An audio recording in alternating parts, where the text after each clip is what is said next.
ಓಂ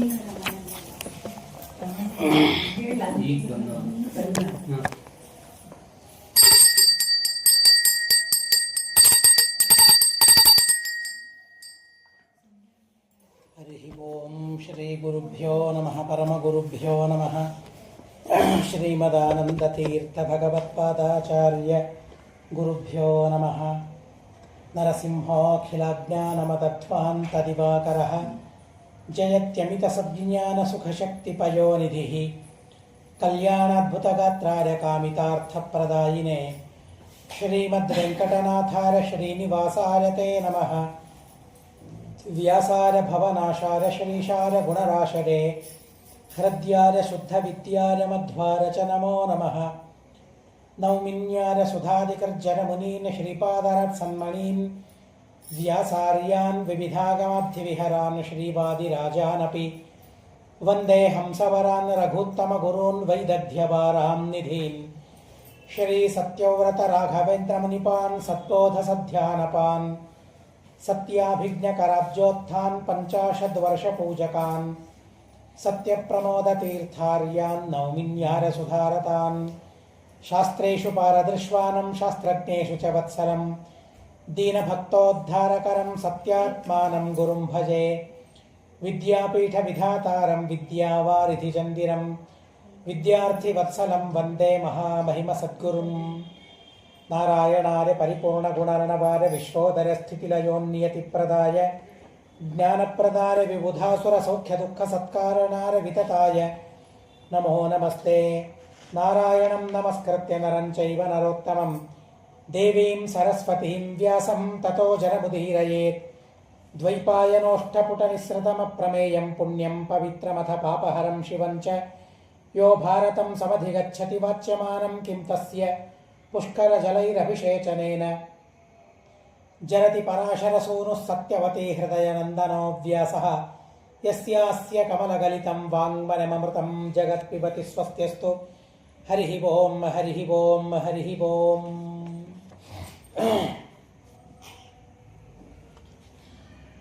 ಹರಿವಂಶ ಪರ್ವದಲ್ಲಿ ಅನೇಕ ಮಹಾನುಭಾವರ ಜನ್ಮ, ಅವರ ಅವತಾರ, ಅವರ ಚಿತ್ರವಾದ ಚರಿತ್ರೆಗಳನ್ನು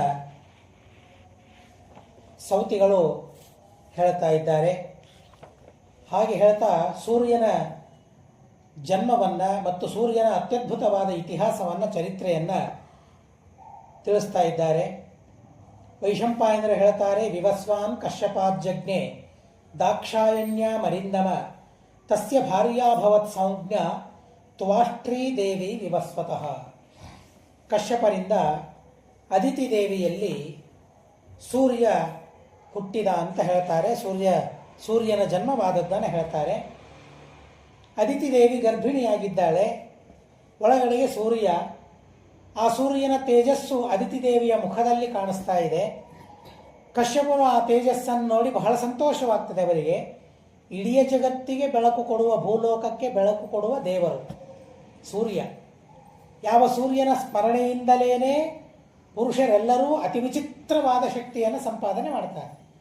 ಆ ಸೂರ್ಯನ ಅಂತರ್ಯಾಮಿಯಾಗಿ ನಾರಾಯಣ ಇರ್ತಾನೆ. ನಾರಾಯಣನನ್ನು ಪ್ರತ್ಯೇಕವಾಗಿ ಧ್ಯಾನ ಮಾಡುವ ಸಾಮರ್ಥ್ಯ ನಮ್ಮದಲ್ಲ. ಸೂರ್ಯನ ಅಂತರ್ಯಾಮಿಯಾಗಿ ನಾರಾಯಣನ ಧ್ಯಾನ ಮಾಡಬೇಕು. ಸೂರ್ಯ ಒಂದು ಪ್ರತಿಮೆ. ನಾವು ದೇವಸ್ಥಾನಗಳಿಗೆ ಹೋಗ್ತೇವೆ, ಕಲ್ಲಿನ, ಮಣ್ಣಿನ, ಕಟ್ಟಿಗೆಯ, ಲೋಹಗಳ ಪ್ರತಿಮೆಗಳನ್ನು ನೋಡ್ತೀವಲ್ಲ. ಪ್ರತಿಮೆಯಲ್ಲಿ ದೇವರನ್ನು ಆವಾಹನೆ ಮಾಡ್ತೇವೆ. ಆದರೆ ಇಲ್ಲಿ ದೇವರು ಸನ್ನಿಧಾನ ಇರ್ತದೆ. ಇಲ್ಲಿ ದೇವತೆಗಳಲ್ಲಿ ದೇವತೆಗಳು ದೇವರ ಪ್ರತಿಮೆ. ಆ ಪ್ರತಿಮೆಗಳಲ್ಲಿ ಅತ್ಯುತ್ತಮವಾದ ಪ್ರತಿಮೆ ಮುಖ್ಯ ಪ್ರಾಣದೇವರು ಅಂತ ಉಪನಿಷತ್ತುಗಳು ತಿಳಿಸ್ತವೆ.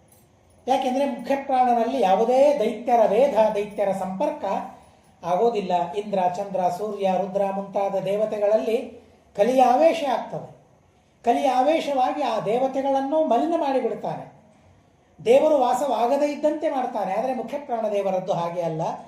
ಇಲ್ಲಿ ಅಂಥ ಯಾವ ಸೂರ್ಯಾಂತರ್ಯಾಮಿಯಾಗಿ ನಾರಾಯಣನ ಧ್ಯಾನವನ್ನು ನಾವು ಮಾಡಬೇಕೋ ಅಂಥ ಸೂರ್ಯನನ್ನು ಹೊತ್ತ ತಾಯಿ ಅದಿತಿ ದೇವಿ.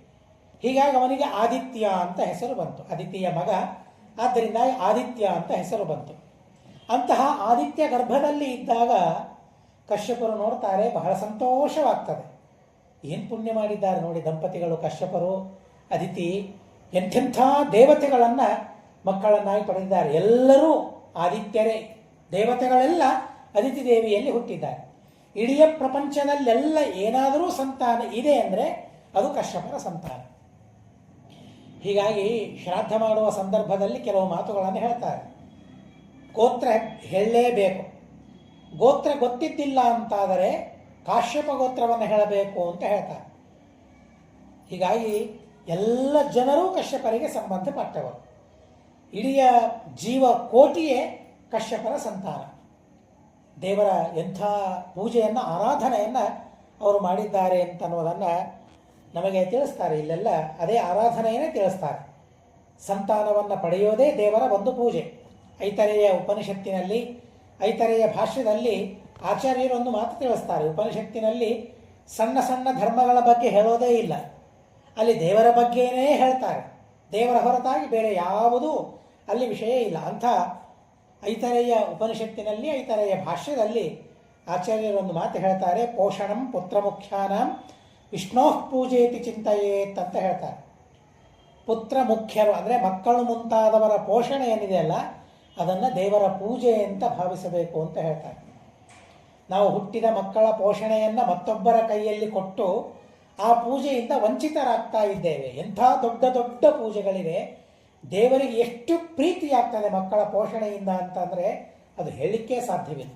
ಅಷ್ಟು ಪ್ರೀತಿ ದೇವರಿಗೆ ಆಗ್ತದೆ. ಹೀಗಾಗಿ ಅಂಥ ಮಗನನ್ನು ಅದಿತಿ ದೇವಿ ಹೊತ್ತಿದ್ದಾಳೆ. ಬಹಳ ಸಂತೋಷವಾಗ್ತದೆ.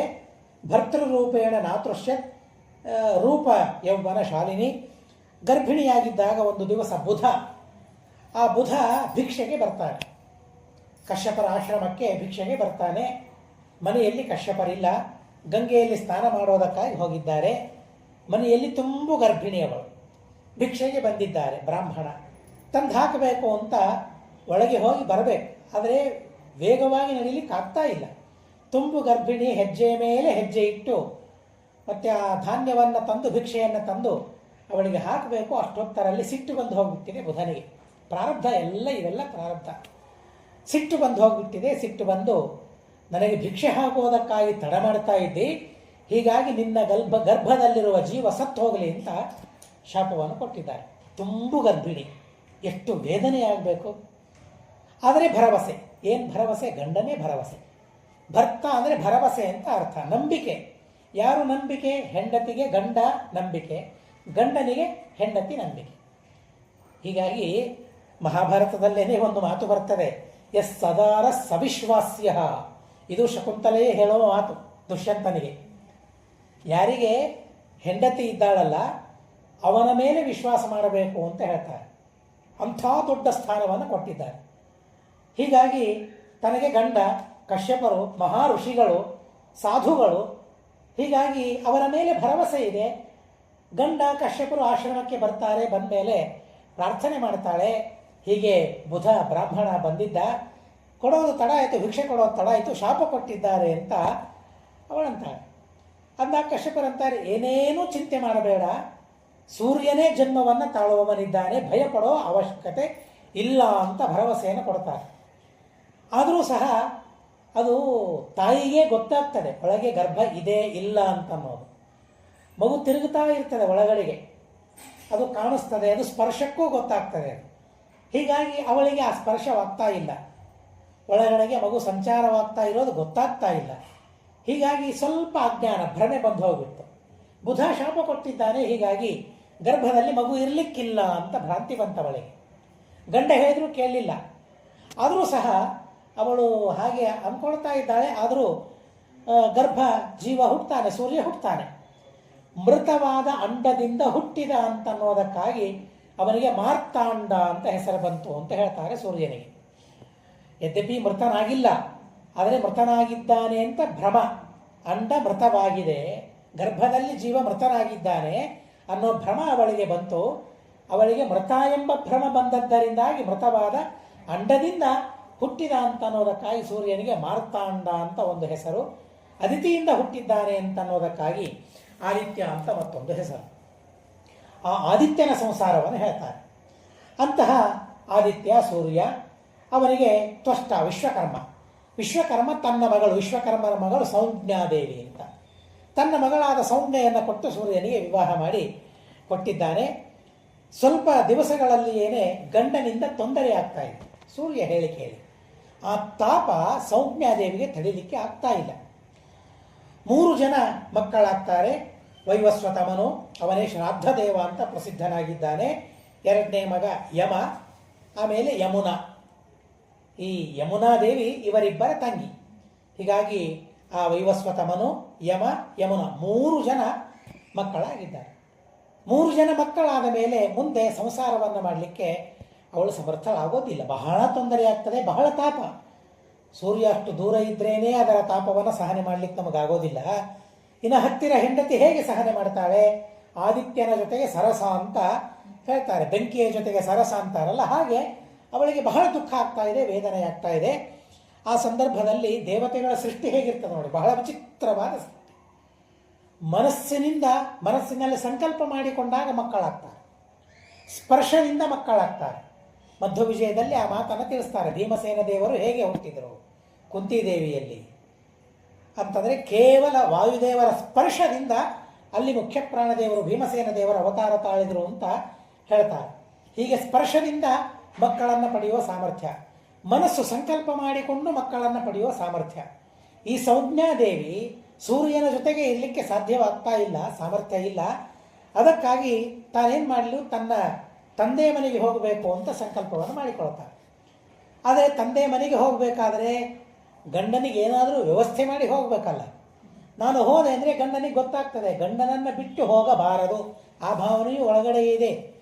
ಎಷ್ಟೇ ತೊಂದರೆಯಾದರೂ, ಏನೇ ನೋವಾದರೂ ಗಂಡನನ್ನು ಬಿಟ್ಟು ಹೋಗಬಾರದು ಅಂತ ಒಂದು ಕಡೆಗೆ ಇದೆ. ಹೆಂಡತಿ ಮಾತ್ರ ಅಲ್ಲ, ಗಂಡನೂ ಅಷ್ಟೇನೆ. ಹಾಗೇನೆ ಹೆಂಡತಿಯನ್ನು ಬಿಟ್ಟು ಗಂಡ ಇರಬಾರದು, ಗಂಡನನ್ನು ಬಿಟ್ಟು ಹೆಂಡತಿ ಇರಬಾರದು. ಒಂದ್ಸಲ ವಿವಾಹ ಆಯಿತು ಅಂದರೆ ಮುಗಿದೋದು. ಸಪ್ತಪದಿ, ಎಂಥ ಅದ್ಭುತವಾದ ಮಂತ್ರಗಳಿವೆ ಸಪ್ತಪದಿ, ಎಂಥ ಅದ್ಭುತವಾದ ಅರ್ಥಗಳಿವೆ ಅದಕ್ಕೆ.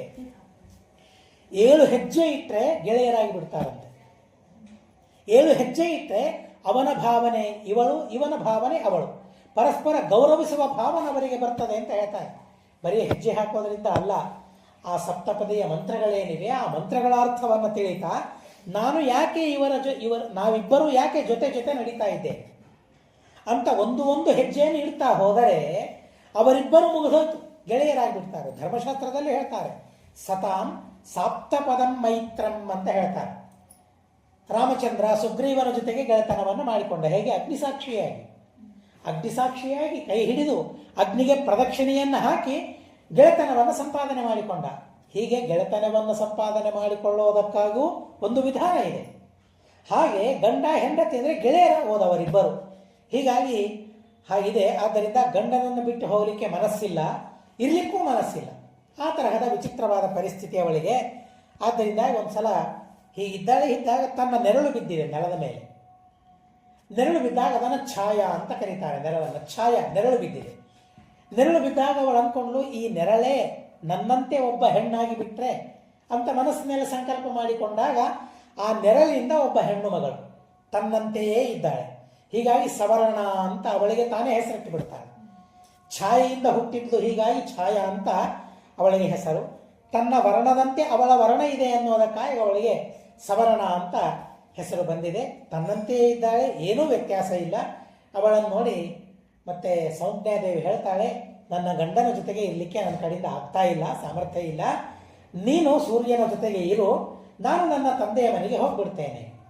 ಆದರೆ ನಾನು ಅಂತಲೇ ನೀನು ವ್ಯವಹಾರ ಮಾಡಬೇಕು, ನನ್ನ ಹಾಗೇನೆ ವ್ಯವಹಾರ ಮಾಡಬೇಕು. ನೀನು ಛಾಯೆಯಾಗಿ ಸವರ್ಣ ಆಗಿ ವ್ಯವಹಾರ ಮಾಡಬಾರ್ದು. ನನ್ನ 3 ಜನ ಮಕ್ಕಳಿದ್ದಾರೆ, ವೈವಸ್ವತಮನು, ಯಮುನಾ. ಆ 3 ಜನ ಮಕ್ಕಳನ್ನು ನಿನ್ನ ಮಕ್ಕಳಂತೆಯೇ ನೀನು ನೋಡಿಕೊಳ್ಳಬೇಕು. ಗಂಡನನ್ನು ಮಾತ್ರ ನೋಡಿಕೊಳ್ಳೋದಲ್ಲ, ರಕ್ಷಣೆ ಅಲ್ಲ, ಮಕ್ಕಳ ಸಂರಕ್ಷಣೆಯು ನಿನ್ನದೇ ಜವಾಬ್ದಾರಿ ಅಂತ ಹೇಳ್ತಾರೆ. ಹೀಗಾಗಿ ಅಷ್ಟು ಹೇಳಿ, ಇಮೌಚ ಬಾಲಕೌಮಹ್ಯಂ ಕನ್ಯಾಚೇಯಂ ಸುಮಧ್ಯಮ ಸಂಭಾವ್ಯಾಸ್ತೆ ನಚಾಖ್ಯೇಯಂ ಇದಂ ಭಗವತೆ ಕ್ವಚಿತ. ಹೋಗುವಾಗ ಅವಳು ಹೇಳ್ತಾಳೆ, ಇದನ್ನು ಸೂರ್ಯನಿಗೆ ಹೇಳಬಾರದು ಅನ್ನುವಾಗ ಭಗವತೆ ಅಂತ ಹೇಳ್ತಾಳೆ. ಆದರೆ ಹೊರಡುವಾಗಲೂ ಸಹ ಗಂಡನ ಮೇಲೆ ಅವಳಿಗೆ ಅಷ್ಟು ಉನ್ನತವಾದ ಗೌರವ ಇದೆ. ಅಗೌರವದಿಂದ, ಅಸಡ್ಡೆಯಿಂದ, ವೈರಾಗ್ಯದಿಂದ ಅವಳು ಹೋಗ್ತಾ ಇಲ್ಲ, ಇರ್ಲಿಕ್ಕಾಗ್ತಾ ಇಲ್ಲ ಅನ್ನೋದಕ್ಕಾಗಿ ಹೋಗ್ತಾ ಇದ್ದಾಳೆ ತಂದೆಯ ಮನೆಗೆ.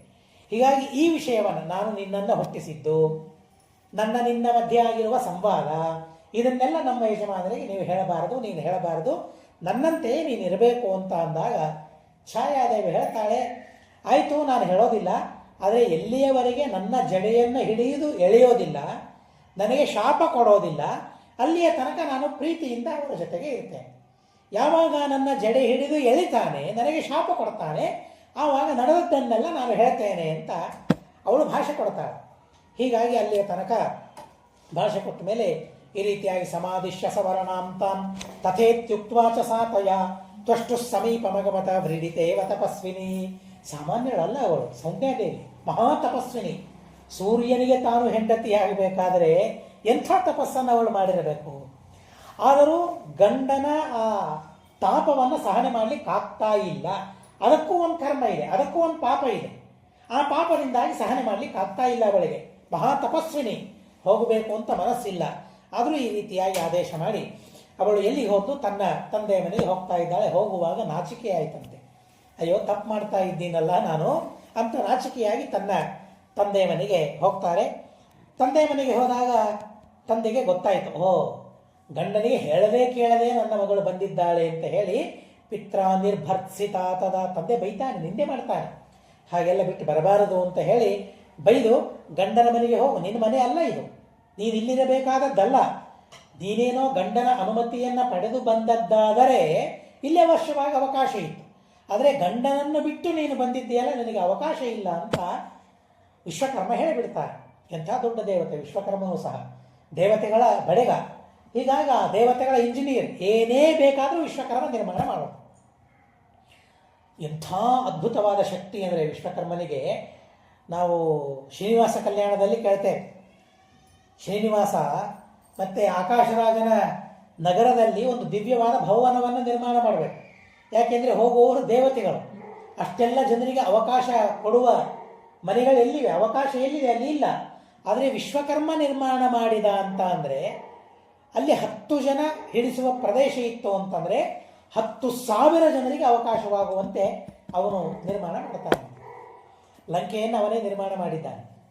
ಆ ಲಂಕೆಯಲ್ಲಿರುವ ಜನ ಎಷ್ಟು ಅಂತ ಅಂದರೆ ಲಂಕಾ ನೋಡಲಿಕ್ಕೆ ಸಣ್ಣದು, ಆದರೆ ಅಲ್ಲಿ ಬೇಕಾದಷ್ಟು ಸೈನ್ಯ ಇರಲಿಕ್ಕೆ ಅವಕಾಶವಾಯ್ತಂತೆ. ಯಾಕೆ ವಿಶ್ವಕರ್ಮ ನಿರ್ಮಾಣ ಮಾಡಿದ್ದಕ್ಕಾಗಿ ಆ ಸಾಮರ್ಥ್ಯ ಇದೆ. ಹಾಗೆ ಅವನು ನಿರ್ಮಾಣ ಮಾಡ್ತಾನೆ, ಆ ಸಾಮರ್ಥ್ಯ ಇದೆ ಅಂತ ಹೇಳ್ತಾರೆ. ಅಂತ ವಿಶ್ವಕರ್ಮ ಅಂತಾನೆ ಗಂಡನಿಗೆ ಹೇಳದೆ ಕೇಳದೆ ನೀನು ಬಂದಿದ್ದೆ, ಹೀಗಾಗಿ ನನ್ನ ಮನೆಯಲ್ಲಿ ನಿನಗೆ ಅವಕಾಶ ಇಲ್ಲ, ನಡಿ ಹೋಗಿ ಗಂಡನ ಮನೆಗೆ ಅಂತ ಹೇಳ್ತಾರೆ. ಗಂಡನನ್ನು ಬಿಟ್ಟು ಬಂದಿದ್ದಾರೆ, ಬರೀ ಬಂದಿದ್ದಾರೆ ಇಷ್ಟೇ ಅಲ್ಲ, ಒಂದು ವ್ಯವಸ್ಥೆಯನ್ನು ಮಾಡಿ ಬಂದಿದ್ದಾರೆ. ಆದ್ದರಿಂದ ಹೋಗಲಿಕ್ಕೆ ಸಂಕೋಚವಾಗ್ತದೆ, ಗಂಡನ ಮನೆಯಲ್ಲಿ ಇರಲಿಕ್ಕೆ ಸಂಕೋಚವಾಗ್ತದೆ. ಆಯಿತು, ನಾನು ಗಂಡನ ಹತ್ರ ಹೋಗು ಅಂತ ಅಪ್ಪ ಹೇಳಿದ್ದಾನಲ್ಲ, ಹೋಗೋಣ, ಅದಕ್ಕಾಗಿ ಮತ್ತಿಷ್ಟು ತಪಸ್ಸನ್ನು ನಾನು ಮಾಡಬೇಕು, ಹೀಗೆ ಹೋದರೆ ನನಗೆ ಇರಲಿಕ್ಕೆ ಆಗೋದಿಲ್ಲ ಅಲ್ಲಿ, ಆದ್ದರಿಂದ ತಪಸ್ಸನ್ನು ಮಾಡೋಣ ಅಂತ ಹೇಳಿ ಕುರುಕ್ಷೇತ್ರಕ್ಕೆ ಹೋಗಿದ್ದಾಳಂತೆ ತಪಸ್ಸು ಮಾಡೋದಕ್ಕಾಗಿ. ಕುರುಕ್ಷೇತ್ರಕ್ಕೆ ಹೋಗಿ ತಪಸ್ಸು ಮಾಡಬೇಕು. ಇದೇ ರೂಪದಿಂದ, ಸ್ತ್ರೀ ರೂಪದಿಂದ ತಾನು ತಪಸ್ಸು ಮಾಡಿದರೆ, ಮಾನವ ರೂಪದಿಂದ ತಾನು ತಪಸ್ಸು ಮಾಡಲಿಕ್ಕೆ ಪ್ರಾರಂಭ ಮಾಡಿದರೆ, ಯಾರಾದರೂ ನನ್ನನ್ನು ಮೋಹಿಸಿಬಿಟ್ರೆ, ನನಗೆ ಕೇಡು ಮಾಡಲು ಬಯಸಿಬಿಟ್ರೆ ನನ್ನ ರಕ್ಷಣೆಯನ್ನು ನಾನು ಮಾಡಿಕೊಳ್ಳಬೇಕಲ್ಲ. ಆದ್ದರಿಂದಾಗಿ ತಾನು ಹೆಣ್ಣು ಕುದುರೆಯ ರೂಪವನ್ನು ತಾಳಿ ತಪಸ್ಸು ಮಾಡ್ತಾ ಇದ್ದಾಳೆ. ಯಾರ ತೊಂದರೆಯೂ ಇಲ್ಲ, ಯಾವ ಚಿಂತೆಯೂ ಇಲ್ಲದೆ ತಪಸ್ಸು ಮಾಡ್ತಾ ಇದ್ದಾಳೆ.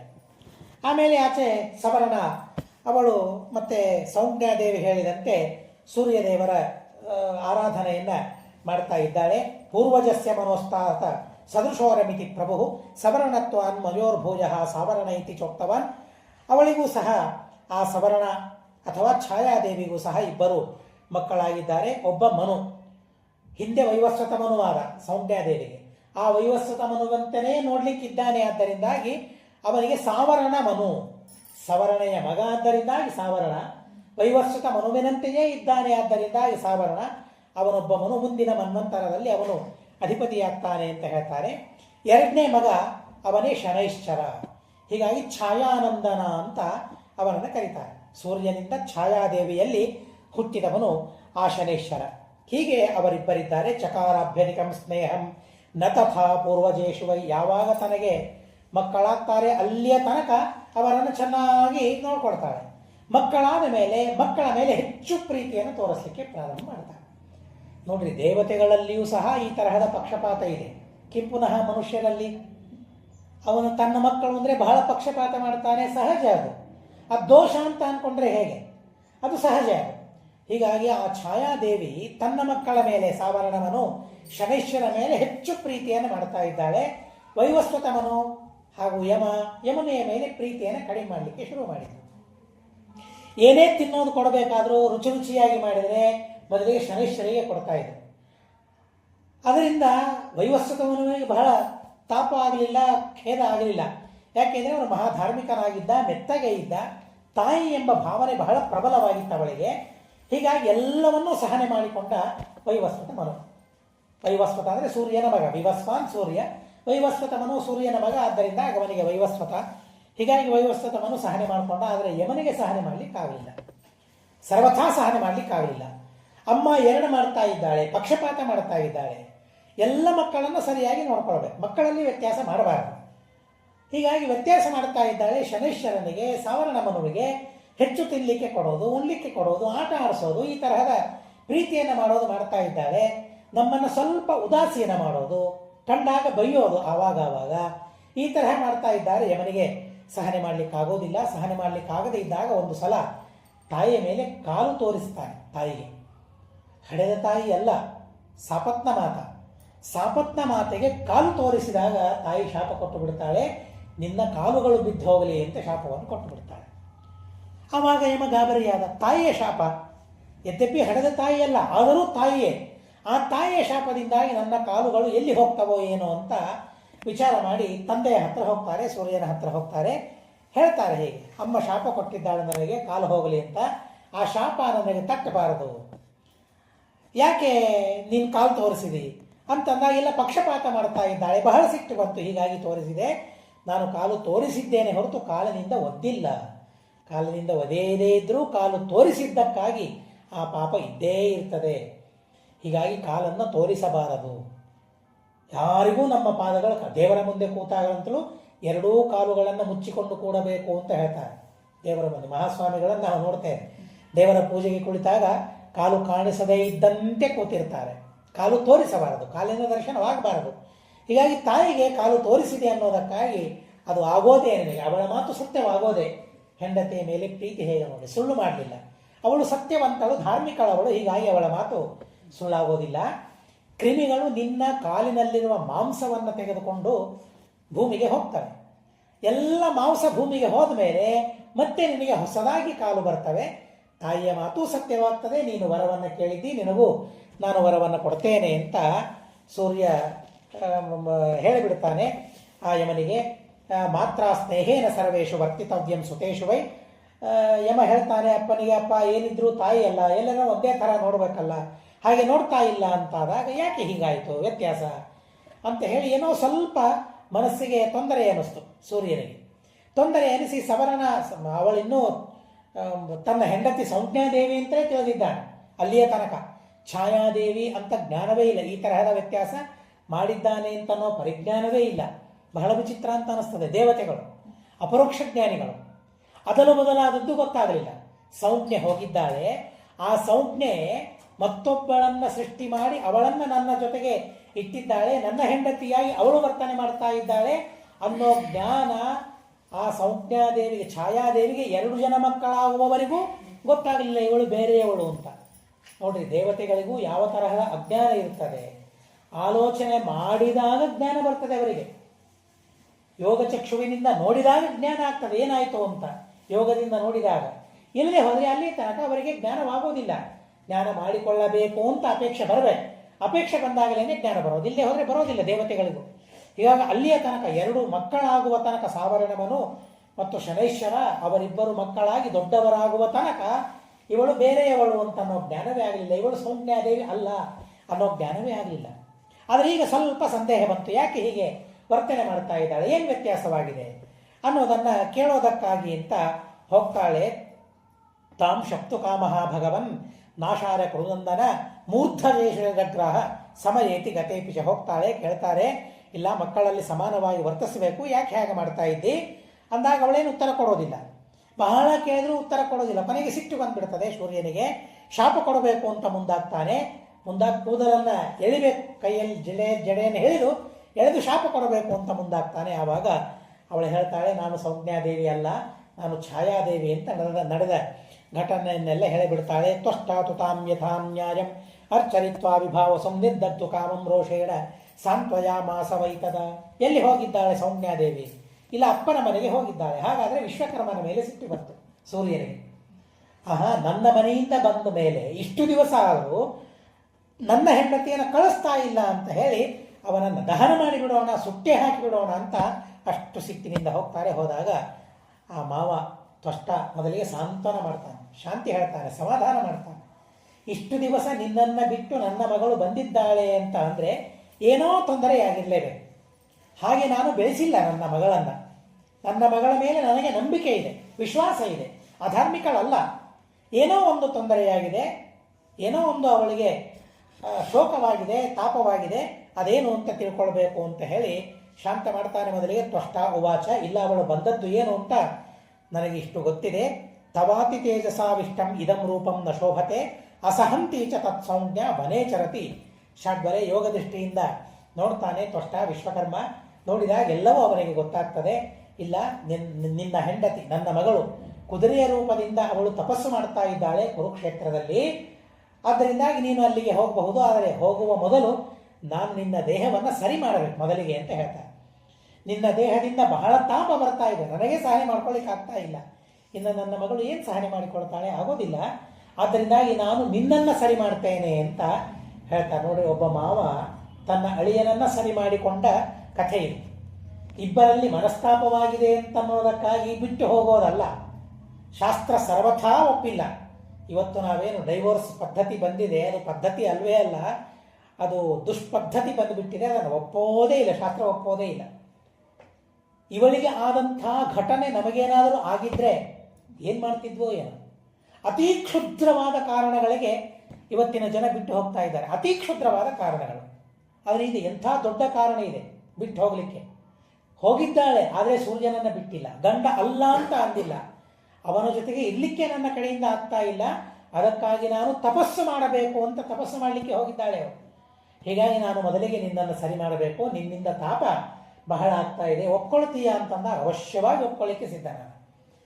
ನನಗೆ ಗೊತ್ತಾಗಲಿಲ್ಲ, ಅದು ಒಂದು ಮಾತು ಆವಾಗಲೇ ಹೇಳಿಬಿಟ್ಟಿದ್ರೆ ನಿಮ್ಮಿಂದ ತಾಪ ಆಗ್ತಾ ಇದೆ, ಏನಾದರೂ ಒಂದು ವ್ಯವಸ್ಥೆಯನ್ನು ಮಾಡಿ ಅಂತ ಅವಳು ಹೇಳಿಬಿಟ್ಟಿದ್ರೆ ಆವಾಗ ಸೂರ್ಯ ಏನೋ ಮಾಡಿಬಿಡ್ತಾ ಇದ್ದಾರೆ. ಆದರೆ ಹೆದರಿಕೆ, ಹೇಳಲಿಕ್ಕೆ ಹೆದರಿಕೆ.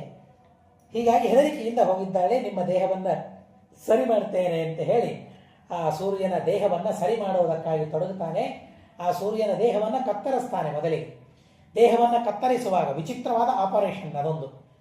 ಅವನ ದೇಹ ಹೇಗಿತ್ತೋ ಗೊತ್ತಿಲ್ಲ, ಆದರೆ ಅವನ ದೇಹದಲ್ಲಿ ತಾಪ ಕಡಿಮೆಯಾಗಬೇಕು. ತಾಪ ಕಡಿಮೆಯಾಗಬೇಕು, ದೇಹ ಅಲ್ಲಲ್ಲಿ ಬೆಳೆದು ನಿಂತಿದೆ. ಬೆಳೆದು ನಿಂತ ದೇಹವನ್ನು ಸರಿಯಾಗಿ ಮಾಡಿಬಿಟ್ರೆ ಆವಾಗ ತಾಪ ಕಡಿಮೆಯಾಗಿಬಿಡ್ತದೆ, ನನ್ನ ಮಗಳಿಗೆ ಯಾವ ತೊಂದರೆ ಆಗೋದಿಲ್ಲ ಅಂತ ಹೇಳಿ ಆ ದೇಹದ ಭಾಗವನ್ನು ಕತ್ತರಿಸಲಿಕ್ಕೆ ಶುರು ಮಾಡ್ತಾನೆ. ಕೆಳಗೆ ಬಿದ್ದ ಭಾಗಗಳಿಂದ ದ್ವಾದಶಾದಿತ್ಯರು ಹುಟ್ಟಿದರು ಅಂತ ಹೇಳ್ತಾರೆ. 12 ಜನ ಆದಿತ್ಯರು. ನೋಡ್ರಿ ಹುಟ್ಟಿದ್ದು ಹೇಗೆ, ಎಷ್ಟು ವಿಚಿತ್ರವಾದ ಜನ್ಮಗಳು ನೋಡಿ. ಛಾಯೆಯಿಂದ ಮಕ್ಕಳಾದದ್ದನ್ನು ಇಲ್ಲಿ ಕೇಳಿದ್ವಿ. ಆ ಶಕಲಗಳಿಂದ, ಭಾಗಗಳಿಂದ ಯಾವ ಭಾಗಗಳನ್ನು ಕಡಿದು ಹಾಕಿದ ಬೇಡವಾಗಿತ್ತೋ ನೋಡ್ರಿ, ಒಂದು ಸೂರ್ಯನಲ್ಲಿ 12 ಸೂರ್ಯರಿಗೆ ಆಗಬೇಕಾದ ಅವಯವಗಳಿವೆ. ಹೀಗಾಗಿ ಅದನ್ನು ಪ್ರತ್ಯೇಕ ಮಾಡಿದಾಗ ಮುಂದೆ 11 ಜನ ಇವರನ್ನು ಸೇರಿಸಿಕೊಂಡು 11 ಜನ ಆದಿತ್ಯರಾಗ್ತಾರೆ ಆ ಶಕಲಗಳಿಂದ. ಆವಾಗ ಸೂರ್ಯನಲ್ಲಿಯ ತಾಪ ಬಹಳ ಕಡಿಮೆಯಾಗಿ ಬಿಡ್ತದೆ. ಅದನ್ನು ಸಹನೆ ಮಾಡಿಕೊಳ್ಳುವ ಸಾಮರ್ಥ್ಯ ಎಲ್ಲರಿಗೂ ಇದೆ. ಇನ್ಮೇಲೆ ನೀವು ಹೋಗಬೇಕು, ನಿಮ್ಮ ಹೆಂಡತಿ ನನ್ನ ಮಗಳು ಕುದುರೆಯ ರೂಪದಿಂದ ಕುರುಕ್ಷೇತ್ರದಲ್ಲಿ ತಪಸ್ಸು ಮಾಡ್ತಾ ಇದ್ದಾಳೆ, ಅವರ ಹತ್ರ ಅವಶ್ಯವಾಗಿ ಹೋಗಬಹುದು ಅಂತಂದಾಗ ಸೂರ್ಯ ಬರ್ತಾನೆ. ಅವಳು ನೀರಿಲ್ಲ, ಹುಲ್ಲು ತಿಂತಾ ಇಲ್ಲ. ಕುದುರೆಗಳು ತಿನ್ನಬೇಕು, ಆಹಾರ ಬೇಕು. ಆದರೆ ಆಹಾರವನ್ನು ಬಿಟ್ಟು, ನೀರನ್ನು ಬಿಟ್ಟು, ನನ್ನ ಗಂಡನನ್ನು ಬಿಟ್ಟು ನಾನು ಬಂದಿದ್ದೇನೆ, ಮತ್ತೆ ನಾನು ನನ್ನ ಗಂಡನ ಜೊತೆಗೆ ಸೇರಬೇಕು, ಅದಕ್ಕಾಗಿ ತಪಸ್ಸು ಮಾಡಬೇಕು ಅಂತ ಹೇಳಿ ಭಗವಂತನನ್ನು ಕುರಿತು ಕುದುರೆಯ ರೂಪದಿಂದ ಆ ಸೌಜ್ಞಾದೇವಿ ತಪಸ್ಸು ಮಾಡ್ತಾ ಇದ್ದಾಳೆ. ಅದನ್ನು ನೋಡ್ತಾನೆ ಸೂರ್ಯ. ಸೂರ್ಯ ನೋಡಿ ಬಹಳ ಕನಿಕರ, ಬಹಳ ಕರುಣೆ ಬಂದ್ಬಿಡ್ತದೆ. ಅಯ್ಯೋ, ನಾನು ತಪ್ಪು ಮಾಡಿಬಿಟ್ನಲ್ಲ ಅಂತ ಸೂರ್ಯನ ವ್ಯವಸ್ಥೆ. ನನಗೇ ಗೊತ್ತಾಗಬೇಕಾಗಿತ್ತು, ನನ್ನಿಂದ ತಾಪ ಅವರಿಗೆ ಆಗ್ತಾ ಇದೆ, ನನ್ನಿಂದ ನೋವು ಅವರಿಗೆ ಆಗ್ತಾ ಇದೆ, ನಮ್ಮ ಅನುಭವಕ್ಕೆ ಬರಬೇಕು, ನನ್ನಿಂದ ಯಾರಿಗೆ ತೊಂದರೆ ಆಗ್ತಾ ಇದೆ ಅನ್ನೋದಕ್ಕಾಗಿ ಒಬ್ಬ ಕವಿ ಬಹಳ ಸುಂದರವಾಗಿ ಹೇಳ್ತಾನೆ. ರಾತ್ರಿ ಮಲಗುವಾಗ ನಾನು ಹಗಲೆಲ್ಲ ಹೇಗೆ ವರ್ತನೆ ಮಾಡಿದೆ, ಹೇಗೆ ಇದ್ದೆ ಅಂತ ಒಂದ್ಸಲ ಮೆಲುಕು ಹಾಕಬೇಕಂತೆ. ಕಿಮ್ಮಯ ಪಶುಭಿಸ್ತುಲ್ಯಂ ಕಿನ್ನು ಸತ್ಪುರುಷ ಇರಿತಿ.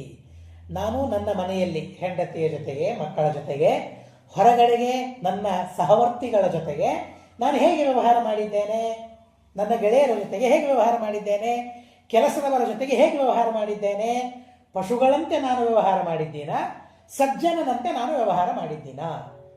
ರಾತ್ರಿ ಮಲಗುವಾಗ ಪ್ರತಿನಿತ್ಯ ಪ್ರತ್ಯಹಂ ಪ್ರತ್ಯವೇಕ್ಷೇತ ನರಶ್ಚರಿತ ಆತ್ಮನಃ. ಪ್ರತಿನಿತ್ಯವೂ ತನ್ನ ಚರಿತೆ ತಾನು ಮಾಡಿದ್ದನ್ನು ಸಾಯಂಕಾಲ ಮೆಲುಕು ಹಾಕ್ಕೊಳ್ಬೇಕಂತೆ. ನಾನು ಹೇಗೆ ಇದ್ದೆ, ಇವತ್ತಿನ ದಿವಸ ನನ್ನ ವರ್ತನೆ ಹೇಗಿದೆ ಅಂತ. ಸೂರ್ಯ ಅಂದುಕೊಳ್ತಾನೆ, ನನ್ನಿಂದ ಯಾರಿಗೆ ಏನು ತೊಂದರೆಯಾಗ್ತಾ ಇದೆ ಅಂತ ನಾನು ತಿಳಿದುಕೊಳ್ಳಬೇಕಾಗಿತ್ತು. ನನ್ನಿಂದ ನನ್ನ ಹೆಂಡತಿ ಇಷ್ಟು ತೊಂದರೆ ಅನುಭವಿಸಿದ್ದಾಳೆ ಅಂತ ನನಗೆ ಗೊತ್ತಾಗಿಲ್ಲ. ನನ್ನನ್ನು ಬಿಟ್ಟು ಬಂದಿದ್ದಾಳೆ ಅಂತ ಅನ್ನೋದು ವಾಸ್ತವ. ಬಿಟ್ಟು ಬಂದಿದ್ದೇನೆ ಅನ್ನೋ ತಪ್ಪಿಗಾಗಿ ಅವಳು ನೀರು ಕುಡಿತಾ ಇಲ್ಲ, ಆಹಾರವನ್ನು ಸ್ವೀಕಾರ ಮಾಡ್ತಾ ಇಲ್ಲ. ಆ ರೀತಿಯಾಗಿ ಉಪವಾಸದಿಂದ ಇಷ್ಟು ವರ್ಷಗಳವರೆಗೆ ತಪಸ್ಸು ಮಾಡ್ತಾ ಇದ್ದಾಳೆ ಅಂತ ಯಾವಾಗ ಅವನಿಗೆ ಗೊತ್ತಾಗ್ತದೆ, ಬಹಳ ಪ್ರೀತಿ ಅವಳ ಮೇಲೆ ಬಂದುಬಿಡುತ್ತದೆ. ತಾನೂ ಕುದುರೆಯ ರೂಪವನ್ನು ಧಾರಣೆ ಮಾಡಿಕೊಂಡು ಆ ಕುದುರೆಯ ಜೊತೆಗೆ ತಾನಿದ್ದಾನೆ. ಹೀಗಾಗಿ ಅಶ್ವಗಳು ಅಶ್ವಿನಿ, ಹೀಗಾಗಿ ಅಶ್ವಿನಿ ರೂಪದಿಂದ ಅವರು ಸಂಸಾರ ಮಾಡಿದರು ಅಂತ ಅನ್ನೋದಕ್ಕಾಗಿ ಆ ಸೂರ್ಯ ಮತ್ತು ಸಂಜ್ಞಾದೇವಿ ಅವರಿಬ್ಬರಲ್ಲಿ ಅಶ್ವಿನಿ ದೇವತೆಗಳು ಹುಟ್ಟಿದರು. ಆ ಅಶ್ವಿನಿ ದೇವತೆಗಳ ವೈದ್ಯರಾದರು ಅಂತ ಹೇಳ್ತಾರೆ. ಅವರಿಗೆ ಸೋಮಪಾನಾರ್ಹತೆ ಇರಲಿಲ್ಲ. ಹೀಗಾಗಿ ಅವರಿಗೂ ಸೋಮಪಾನಾರ್ಹರಾದರು ದೇವತೆಗಳಾದರೂ ದೇವತೆಗಳಿಗೆ ಯೋಗ್ಯವಾದ ಆಹಾರವನ್ನು ಅವರು ಸ್ವೀಕಾರ ಮಾಡಿದರು ಅಂತ ಅನ್ನೋದನ್ನು ತಿಳಿಸ್ತಾರೆ. ಇದು ಅನುಕೂಲಂತು ದೇವೇಶಿ ಯದಿಸ್ಯಾನ್ಮಮ ತನ್ಮತಂ ರೂಪಂ ನಿವರ್ತಯಾಮ್ಯದ್ಯ ಮೇರುಪೃಷ್ಠೆ ತಪೋಘೋರ ಮದ್ಯಾಪಿ ಚರತಿ ಪ್ರಭು ನಾಸತ್ಯೌ ಯೌ ಸಮಾಖ್ಯಾತೌ ಸ್ವರವೈದ್ಯೌ ತೌ ಬಭೂವತು. ಅವರಿಬ್ಬರಿಗೆ ನಾಸತ್ಯ ಮತ್ತು ದಸ್ಸರ ಅಂತ ಅವರಿಗೆ ಹೆಸರಾಯಿತು. ಅತ್ಯದ್ಭುತವಾದ ಸಾಧನೆಯನ್ನು ಅವರು ಮಾಡಿದರು ಅಂತ ತಿಳಿಸ್ತಾರೆ. ಯೈದಂ ಜನ್ಮ ದೇವಾನಾಂ ಶೃಣುಯಾದ್ವಾಪಿ ಧಾರಯೇತ ಆಪದ್ಭ್ಯ ಸ ವಿಮುಚ್ಚೇತ ಪ್ರಾಪ್ನುಯಾಚ್ಚ ಮಹತ್ಯಶಃ. ದೇವತೆಗಳ ಈ ಜನ್ಮವನ್ನು ಯಾರು ತಿಳಿತಾರೆ ಅವರು ಎಲ್ಲ ಆಪತ್ತುಗಳಿಂದ ನಿರ್ಮುಕ್ತರಾಗ್ತಾರಂತೆ. ಯಾವುದೇ ತರಹದ ಆಪತ್ತುಗಳು ಬರೋದಿಲ್ಲ.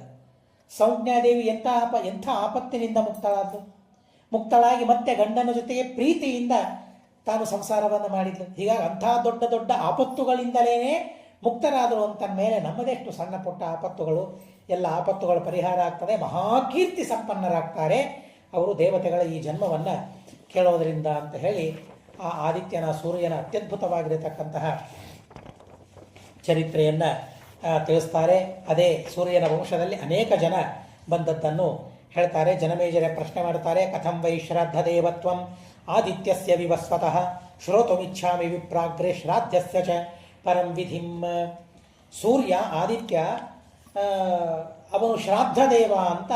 ಅವನು ಸೂರ್ಯ, ಚಂದ್ರ, ಯಮ, ಅಗ್ನಿ ಈ ದೇವತೆಗಳೆಲ್ಲ ಶ್ರಾದ್ದ ದೇವತೆಗಳಿವರೆಲ್ಲ. ಹೀಗಾಗಿ ಸೂರ್ಯ ಶ್ರಾದ್ದ ದೇವ ಅಂತ ಹೇಗಾದ? ಮತ್ತೆ ಶ್ರಾದ್ದದ ವಿಧಿ ಏನು? ಆ ಶ್ರಾದ್ದದ ವಿಧಿವಿಧಾನಗಳನ್ನು ನಮಗೆ ತಿಳಿಸಬೇಕು ಅಂತ ಜನಮೇಜರ ಪ್ರಶ್ನೆ ಮಾಡಿದಾಗ, ಹಾಗೆ ಆಗಲಿ ಅಂತ ಅದಕ್ಕೊಂದು ದಿವ್ಯವಾದ ಇತಿಹಾಸವನ್ನು ಹೇಳ್ತಾರೆ. ಈ ಇತಿಹಾಸವನ್ನು ಭೀಷ್ಮಾಚಾರ್ಯರಿಗೆ ಮಾರ್ಕಾಂಡೇಯರು ಹೇಳಿದ್ದಾರೆ. ಮಾರ್ಕಾಂಡೇಯರಿಗೆ ಸನತ್ಕುಮಾರರು ಹೇಳಿದ್ದಾರೆ. ಈ ತರಹದ ಪರಂಪರೆ ಇದೆ ಇದಕ್ಕೆ. ಆ ಪರಂಪರೆಯನ್ನು ಮೊದಲಿಗೆ ಇಲ್ಲಿ ತಿಳಿಸ್ತಾರೆ. ಅಂಥ ಅದ್ಭುತವಾದ ಮಹಾನುಭಾವರ ಸಂವಾದ ರೂಪವಾಗಿ ಈ ಪಿತೃಕಲ್ಪ, ಶ್ರಾದ್ದಕಲ್ಪ ಅಂತ ಅದನ್ನು ಕರೀತಾರೆ. ಈ ಶ್ರಾದ್ದಕಲ್ಪ, ಪಿತೃಕಲ್ಪ ಇಷ್ಟೆಲ್ಲ ಮಹಾನುಭಾವರ ಸಂವಾದದಲ್ಲಿ ಮೂಡಿಬಂದಿದೆ. ಅದನ್ನು ನಾನು ಹೇಳ್ತೇನೆ ಅಂತ ಅಂತಾರೆ ಭೀಷ್ಮಾಚಾರ್ಯರು. ಶ್ರಾದ್ದೈ ಪ್ರೀಣಾತಿ ಪಿತೃನ್ನ ಸರ್ವಕಾಮ ಫಲೈಸ್ತು ಯಃ ಪಿತರೋ ಧರ್ಮಕಾಮಸ್ಯ ಪ್ರಜಾಕಾಮಸ್ಯ ಚ ಪ್ರಜಾಂ ಪುಷ್ಟಿಕಾಮಸ್ಯ ಪುಷ್ಟಿಂಚ ಪ್ರಯಚ್ಛಂತಿ ಯುಧಿಷ್ಠಿರ. ಮೊಟ್ಟ ಮೊದಲಿಗೆ ಪಿತೃಗಳ ಸಾಮರ್ಥ್ಯ ಏನು? ಪಿತೃಗಳು ಏನು ಕೊಡ್ತಾರೆ ನಮಗೆ? ಪಿತೃಗಳಿಂದ ನಮಗೇನು ಲಾಭ? ಪಿತೃಗಳು ಅಂದರೆ ನಮ್ಮ ತಂದೆ ತಾಯಿಗಳು ಅಂತ ಅಲ್ಲ. ಪಿತೃಗಳು ಅಂದರೆ ಈ ಪಿತೃದೇವತೆಗಳು. ಈಗ ಸೂರ್ಯ, ಚಂದ್ರ ಮುಂತಾದ ದೇವತೆಗಳೇನಿದ್ದಾರೆ ಅದಲ್ಲದೆ 7 ಗಣ ಇದೆ ಅಂತೆ ಪಿತೃಗಳದ್ದು. ಸಪ್ತಗಣ, 7 ಗಣ, 7 ಸಮೂಹ, 7 ಗುಂಪು. ಆ ಪಿತೃಗಳ ಗುಂಪು 7 ಗುಂಪಾಗಿದೆ. ಈ ಪಿತೃಗಳ ಸ್ಮರಣೆಯನ್ನು ಯಾರು ಮಾಡ್ತಾರೆ, ಈ ಪಿತೃಗಳ ಉದ್ದೇಶದಿಂದ ಯಾರು ಶ್ರಾದ್ದವನ್ನು ಮಾಡ್ತಾರೆ, ಆ ಪಿತೃಗಳೇನು ಕೊಡ್ತಾರೆ? ನನಗೆ ಧರ್ಮ ಬೇಕು ಅಂತ ಕೇಳಿಕೊಂಡ್ರೆ ನಾನು ಧರ್ಮ ಮಾಡಬೇಕು, ನಾನು ಧಾರ್ಮಿಕನಾಗಿರಬೇಕು ಅಂತ ಕೇಳಿಕೊಂಡ್ರೆ ಧರ್ಮವನ್ನು ಕೊಡ್ತಾರೆ. ಪ್ರಜಾಕಾಮಸ್ಯ ಚ ಪ್ರಜಾ, ನನಗೆ ಮಕ್ಕಳು ಬೇಕು ಅಂತ ಕೇಳಿಕೊಂಡ್ರೆ ಮಕ್ಕಳನ್ನು ಕೊಡ್ತಾರೆ. ಪುಷ್ಟಿ ಬೇಕು, ನನಗೆ ಪೋಷಣ ಇಲ್ಲ ನನಗೆ, ಹೀಗಾಗಿ ಪುಷ್ಟಿ ಬೇಕು ಅಂತ ಕೇಳಿಕೊಂಡ್ರೆ ಪುಷ್ಟಿಯನ್ನು ಕೊಡ್ತಾರೆ. ಎಲ್ಲವನ್ನು ಕೊಡುವ ಸಾಮರ್ಥ್ಯ ಆ ಪಿತೃಗಳಿಗಿದೆ ಅಂತ ಭೀಷ್ಮಾಚಾರ್ಯರು ಹೇಳಿದಾಗ ಧರ್ಮರಾಜ ಪ್ರಶ್ನೆ ಮಾಡ್ತಾನೆ. ಅಲ್ಲಿ ಭೀಷ್ಮಾಚಾರ್ಯರಿಗೆ ಧರ್ಮರಾಜ ಪ್ರಶ್ನೆ ಮಾಡ್ತಾನೆ, ಇಲ್ಲ ಈ ವಿಷಯವನ್ನು ವಿಸ್ತಾರವಾಗಿ ನೀವು ಹೇಳಬೇಕು. ಕೋವಾತೆ ಪಿತರೋನ್ಯಸ್ಮ ಕಾನ್ ಯಜಾಮೋ ವಯಂ ಪುನಃ ದೇವಾ ಅಪಿ ಪಿತೃನ್ ಸರ್ಗೇ ಯಜಂತಿ ಶನಸ್ರತಂ. ಶ್ರಾದ್ದ ಯಾರು ಮಾಡ್ತಾರೆ? ಪಿತೃದೇವತೆಗಳ ಯಜ್ಞವನ್ನು ಯಾರು ಮಾಡ್ತಾರೆ? ಪಿತೃಯಜ್ಞವನ್ನು ಭೂಲೋಕದಲ್ಲಿ ನಾವು ಮಾತ್ರ ಮಾಡೋದಲ್ಲ, ದೇವತೆಗಳು ದೇವಲೋಕದಲ್ಲಿ ಪಿತೃಯಜ್ಞವನ್ನು ಮಾಡ್ತಾರಂತೆ, ಶ್ರಾದ್ದವನ್ನು ಮಾಡ್ತಾರಂತೆ, ಪಿತೃಗಳನ್ನು ಸಂತೋಷಪಡಿಸ್ತಾರಂತೆ. ಹೀಗಾಗಿ ಆ ಕಥೆಯನ್ನು ವಿವರವಾಗಿ ಹೇಳಬೇಕು ಅಂತಂದಾಗ ಭೀಷ್ಮಾಚಾರ್ಯರು ಹೇಳ್ತಾರೆ, ಈ ವಿಷಯದಲ್ಲಿ ಒಂದು ಕಥೆಯನ್ನು ಹೇಳ್ತೇನೆ ಕೇಳು. ನಾನು ಶ್ರಾದ್ದ ಮಾಡ್ತಾ ಇದ್ದೆ, ಭೀಷ್ಮಾಚಾರ್ಯರು ಶ್ರಾದ್ದವನ್ನು ಮಾಡಿದ್ದಾರೆ, ನಾನು ಶ್ರಾದ್ದವನ್ನು ಮಾಡ್ತಾ ಇದ್ದೆ. ಶ್ರಾದ್ದ ಮಾಡುವಾಗ ಪಿಂಡ ಪ್ರದಾನವನ್ನು ಮಾಡಬೇಕು. ಪಿಂಡ ಪ್ರದಾನ ಮಾಡುವ ಸಂದರ್ಭದಲ್ಲಿ ಎಲ್ಲಿ ಪಿಂಡ ಪ್ರದಾನ ಮಾಡಬೇಕೋ ಆ ಸ್ಥಳದಿಂದ ಒಂದು ಕೈ ಮೇಲೆ ಎದ್ದು ಬಂತಂತೆ. ಹೀಗೆ ಹಾಗೇನಾದರೂ ಬಂದರೆ ಓಡಿ ಹೋಗ್ಬಿಡ್ತೇವೆ ನಾವೆಲ್ಲ. ಆದರೆ ಅದು ಯಾರ ಕೈ ಅಂತ ಅನ್ನೋದು ಗೊತ್ತಾಯಿತು ಭೀಷ್ಮಾಚಾರ್ಯರಿಗೆ. ಕೈ ನೋಡಿ ನನ್ನ ತಂದೆ ಅಂತ ಗೊತ್ತು ಹಿಡಿದ. ನೋಡಿ ಎಂಥ ಮಹಾನುಭಾವ. ಮುಖ ನೋಡಿ ತಂದೆ ಬಂದಿದ್ದಾನ ಅಂತ ನೋಡ್ತೇವೆ ನಾವು, ಆದರೆ ಕೈ ಮೇಲೆ ಬಂದರೆ ಆ ಕೈಯ ಲಕ್ಷಣವನ್ನು ನೋಡಿ ನನ್ನ ತಂದೆ ಕೈ ಚಾಚಿದ್ದಾನೆ ಅಂತ ಆ ಭೀಷ್ಮಾಚಾರ್ಯರು ಅಂದ್ಕೊಂಡಂತೆ. ತಂ ಪಿತಾ ಮಮ ಹಸ್ತೇನ ಭಿತ್ವಾ ಭೂಮಿ ಮಯಾಚತ. ಕೈ ಮಾಡಿದೆ, ಯಾಕೆ? ಪಿಂಡವನ್ನು ನನ್ನ ಕೈಯಲ್ಲಿಡು ಅಂತ. ಆದರೆ ಧರ್ಮಶಾಸ್ತ್ರ ಹಾಗೆ ಹೇಳಿಲ್ಲ. ಕೈಯಲ್ಲಿ ಪಿಂಡ ಪ್ರದಾನ ಮಾಡುವುದಕ್ಕಾಗಿ ಧರ್ಮಶಾಸ್ತ್ರ ಎಲ್ಲಿಯೂ ಹೇಳಿಲ್ಲ. ಎಲ್ಲಿ ಪಿಂಡ ಪ್ರದಾನ ಮಾಡಬೇಕು? ಕುಶಗಳ ಮೇಲೆ, ದರ್ಭಗಳ ಮೇಲೆ ಪಿಂಡ ಪ್ರದಾನವನ್ನು ಮಾಡಬೇಕು. ಸುಮ್ಮನೆ ಸಣ್ಣದಾದ ಒಂದು ವಿಷಯ. ಈ ಸಂದರ್ಭದಲ್ಲಿ ಅನೇಕರು ಪ್ರಶ್ನೆಯನ್ನು ಮಾಡ್ತಾರೆ, ಹಾಗಾದರೆ ವಿಷ್ಣುಪಾನದ ಮೇಲೆ ಪಿಂಡ ಪ್ರದಾನ ಮಾಡಬಹುದಾ ಬೇಡವಾ? ಅಂದರೆ ಕೆಲವರು ಹೇಳ್ತಾರೆ ಬೇಡ. ಯಾಕೆ ಅಂದರೆ ಭೀಷ್ಮಾಚಾರ್ಯರು ಸಹ ಕೈ ಮೇಲೆ ಬಂದಾಗ ಕೈಯಲ್ಲಿ ಪಿಂಡ ಪ್ರದಾನ ಮಾಡಲಿಲ್ಲ, ದರ್ಭಗಳಲ್ಲಿ ಪಿಂಡ ಪ್ರದಾನ ಮಾಡಿದರು. ಹೀಗಾಗಿ ವಿಷ್ಣುಪಾನದ ಮೇಲೆ ಮಾಡಬಾರದು ಅಂತ ಕೆಲವರು ಹೇಳ್ತಾರೆ. ಆದರೆ ಅಲ್ಲಿ ಒಂದು ಸೂಕ್ಷ್ಮವಾದ ವಿಷಯವಿದೆ.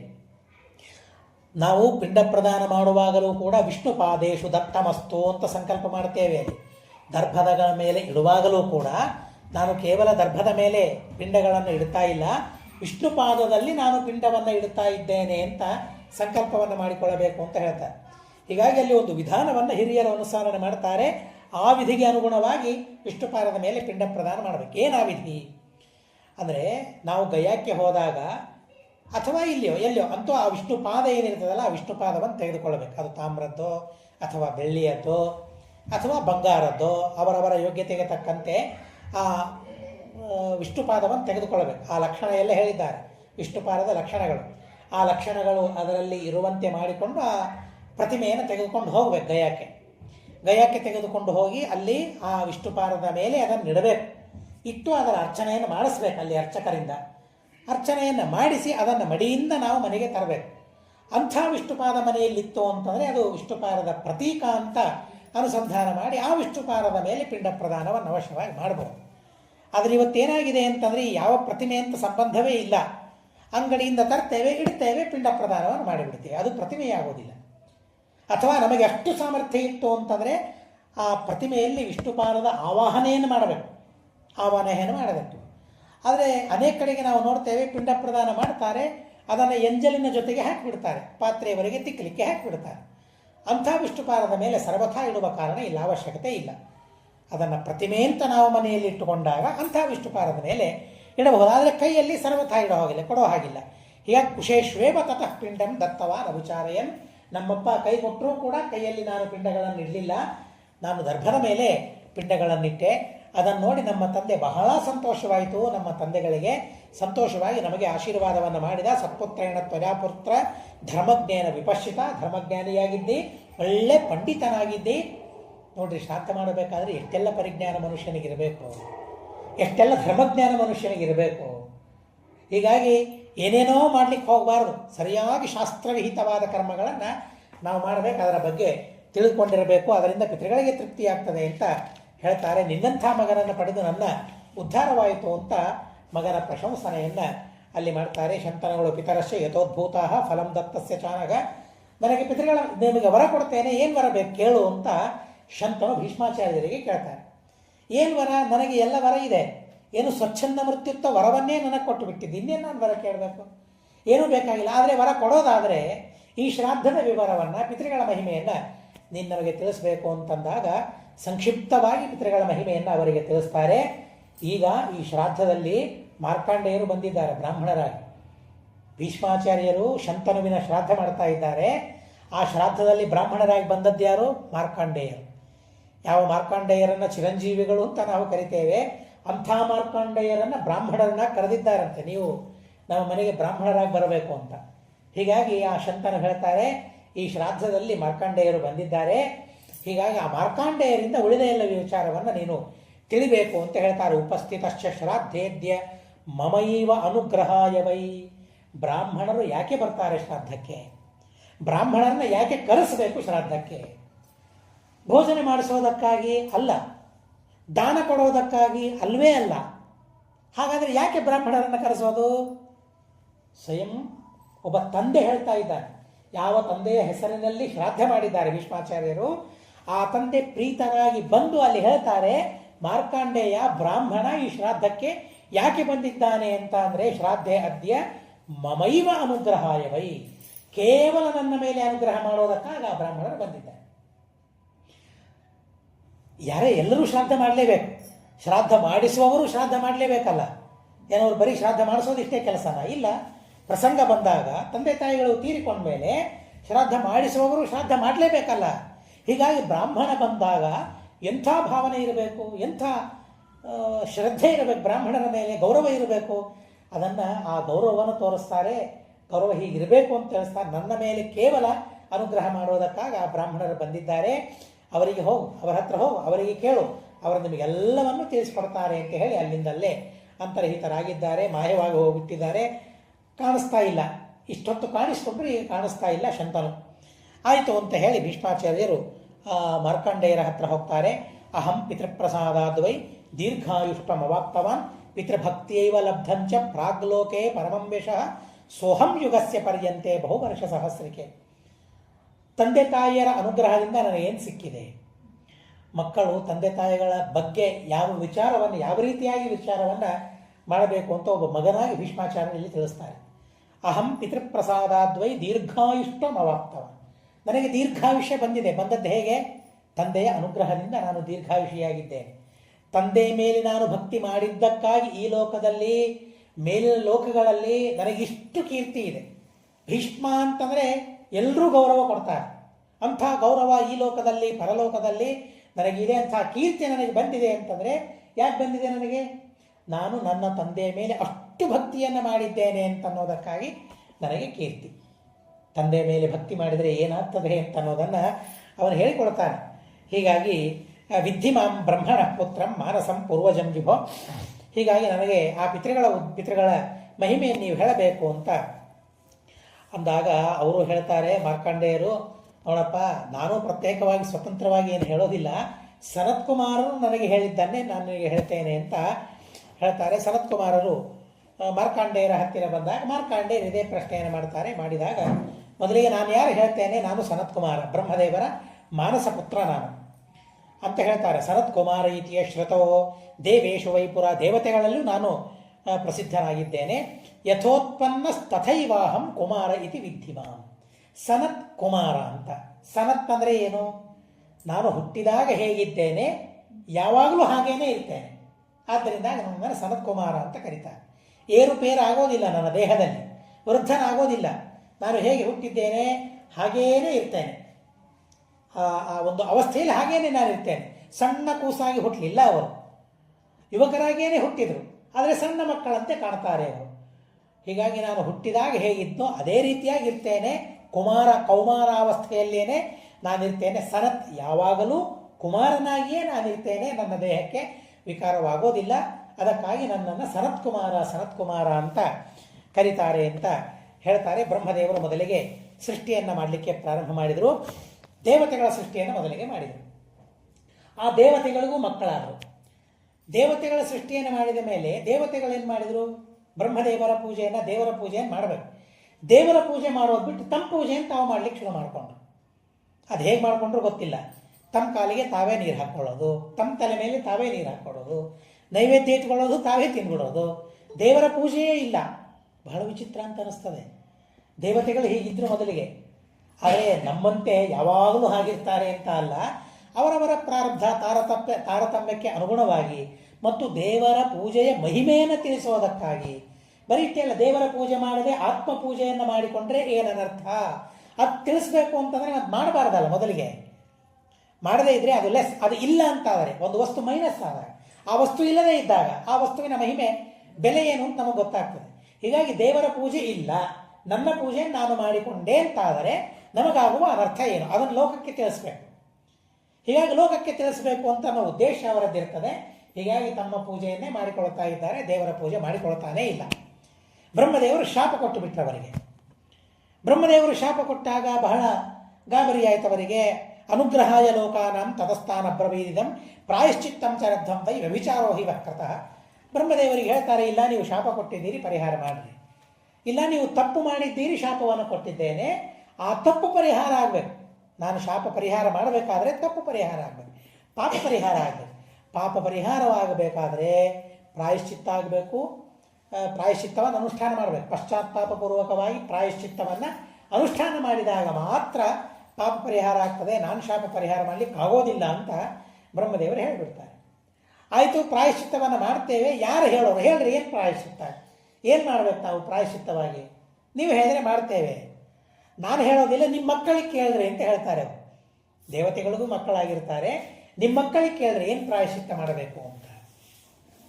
ಆಯಿತು, ತಪ್ಪಂತೂ ಮಾಡಿದ್ದೀವಲ್ಲ, ಅದಕ್ಕೆ ಪ್ರಾಯಶ್ಚಿತ್ತವನ್ನು ಮಾಡಬೇಕು, ಮಕ್ಕಳಿಗೆ ಕೇಳ್ರಿ ಅಂತ ತಂದಿದ್ದಾರೆ. ಆಯಿತು, ಹೋಗೋಣ ಕೇಳೋಣ ಅಂತ ಹೇಳಿ ಸಂಕೋಚ ಇಲ್ಲದೆ, ಅದು ಅವಮಾನ ಅಂತ ಮಾಡ್ಕೊಳ್ಳದೆ, ನಾವು ದೊಡ್ಡವರು ಸಣ್ಣವರ ಹತ್ರ ಹೋಗಿ ಕೇಳೋದೇನು, ಪ್ರಾಯಶ್ಚಿತ್ತ ಏನು ನಮಗೆ ಗೊತ್ತಿಲ್ಲ, ಅಜ್ಞಾನಿಗಳು ಅಂತ ಮಕ್ಕಳ ದೃಷ್ಟಿಯೆಲ್ಲ ಏನು ವಿಚಾರ ಮಾಡಲಿಲ್ಲ. ಬ್ರಹ್ಮದೇವರು ಹೇಳ್ತಾರೆ, ಹೇಳಿದ ಕೂಡಲೇ ಮಕ್ಕಳ ಹತ್ರ ಹೋಗ್ತಾರೆ. ಹೀಗೆ ಬ್ರಹ್ಮದೇವರು ಹೇಳಿದ್ದಾರೆ, ತಪ್ಪು ಮಾಡಿದ್ದೇವೆ, ಪ್ರಾಯಶ್ಚಿತ್ತ ಹೇಳಬೇಕು ಅಂತಂದಾಗ ಅವರು ಹೇಳ್ತಾ ಹೇಳ್ತಾ ತಮ್ಮ ತಂದೆಗಳು ದೇವತೆಗಳು, ಆ ದೇವತೆಗಳನ್ನು ಪುತ್ರಾಹ ಅಂತ ಸಂಬೋಧನೆ ಮಾಡಿಬಿಡ್ತಾರೆ. ಹೇ ಮಕ್ಕಳೇ, ನಾನು ಪ್ರಾಯಶ್ಚಿತ್ತವನ್ನು ಹೇಳ್ತೇನೆ, ನೀವು ಕೇಳ್ರಿ. ಬಹಳ ಪಾಪ ಹೋಗ್ಬಿಡ್ತದೆ. ಅಲ್ಲ, ನಮ್ಮ ಮಕ್ಕಳವರು ತಂದೆಗಳನ್ನೇ ಮಕ್ಕಳು ಅಂತ ಕರೀತಾ ಇದ್ದಾರಲ್ಲ, ಬಹಳ ತಾಪವಾಯಿತು. ತಾಪವಾದಾಗ ಮತ್ತೆ ಬ್ರಹ್ಮದೇವರ ಹತ್ರ ಹೋಗ್ತಾರೆ. ಅವಮಾನವಾದಂತಾಗಿ ಬ್ರಹ್ಮದೇವರ ಹತ್ರ ಹೋಗಿ ಹೇಳ್ತಾರೆ, ಇಲ್ಲ ಅವರ ಹತ್ರ ಪ್ರಾಯಶ್ಚಿತ್ತ ಕೇಳಿಕ್ಕೆ ಹೋದಿ, ನೀವು ಹೇಳಿದಂತೆ ನಮ್ಮನ್ನೇ ಮಕ್ಕಳು ಅಂತ ಕರೀತಾರೆ, ಅಂಥವರ ಹತ್ರ ನಾವೇನು ಪ್ರಾಯಶ್ಚಿತ್ತ ಕೇಳೋಣ, ಬಹಳ ಅವಮಾನ ಆಗ್ತಾ ಇದೆ ಅಂತಂದಾಗ ಬ್ರಹ್ಮದೇವರು ಹೇಳ್ತಾರೆ, ನೀವು ತಪ್ಪು ಅಂತ ಯಾಕೆ ತಿಳಿದುಕೊಂಡ್ರಿ, ಅವರ ಮಾತನ್ನು ತಪ್ಪಾಗಿ ಯಾಕೆ ತಿಳಿದುಕೊಂಡ್ರಿ? ಹೌದು, ನೀವು ಅವರ ಮಕ್ಕಳು ಅಂತ ಹೇಳ್ತಾರೆ. ಹೇಗೆ ನಾವು ಹೇಗೆ ಮಕ್ಕಳಾಗ್ತೇವೆ? ನೀವು ಅವರಿಗೆ ಶರೀರವನ್ನು ಕೊಟ್ಟಿದ್ದೀರಿ, ಹೀಗಾಗಿ ಅವರು ನಿಮ್ಮ ಮಕ್ಕಳು. ನಿಮಗೆ ಜ್ಞಾನಬೋಧನವನ್ನು ಮಾಡಿದ್ದಾರೆ ಅವರು, ಆದ್ದರಿಂದಾಗಿ ಅವರ ಮಕ್ಕಳು ನೀವು. ನೋಡ್ರಿ, ಯಾರು ಯಾರಿಗೆ ತತ್ವಬೋಧವನ್ನು ಮಾಡ್ತಾರೆ, ಯಾರಿಗೆ ಜ್ಞಾನವನ್ನು ಉಂಟು ಮಾಡ್ತಾರೆ, ಜ್ಞಾನವಾಗುವಂತೆ ಉಪದೇಶ ಮಾಡ್ತಾರೆ, ಅವರ ಮಕ್ಕಳಾಗಿ ಬಿಡ್ತಾರೆ ಅವರು. ಹೀಗಾಗಿ ನೀವು ತಂದೆಯಾದರೂ ಸಹ, ಅವರ ದೇಹಗಳು ನಿಮ್ಮಿಂದ ಬಂದಿದ್ದರೂ, ಆ ರೀತಿಯಾಗಿ ತಂದೆಯಾಗಿದ್ದರೂ ಸಹ ನಿಮಗೆ ಜ್ಞಾನ ಅವರಿಂದ ಬಂದಿದೆ ಅಂತನ್ನೋದಕ್ಕಾಗಿ ನೀವು ಅವರ ಮಕ್ಕಳೇ.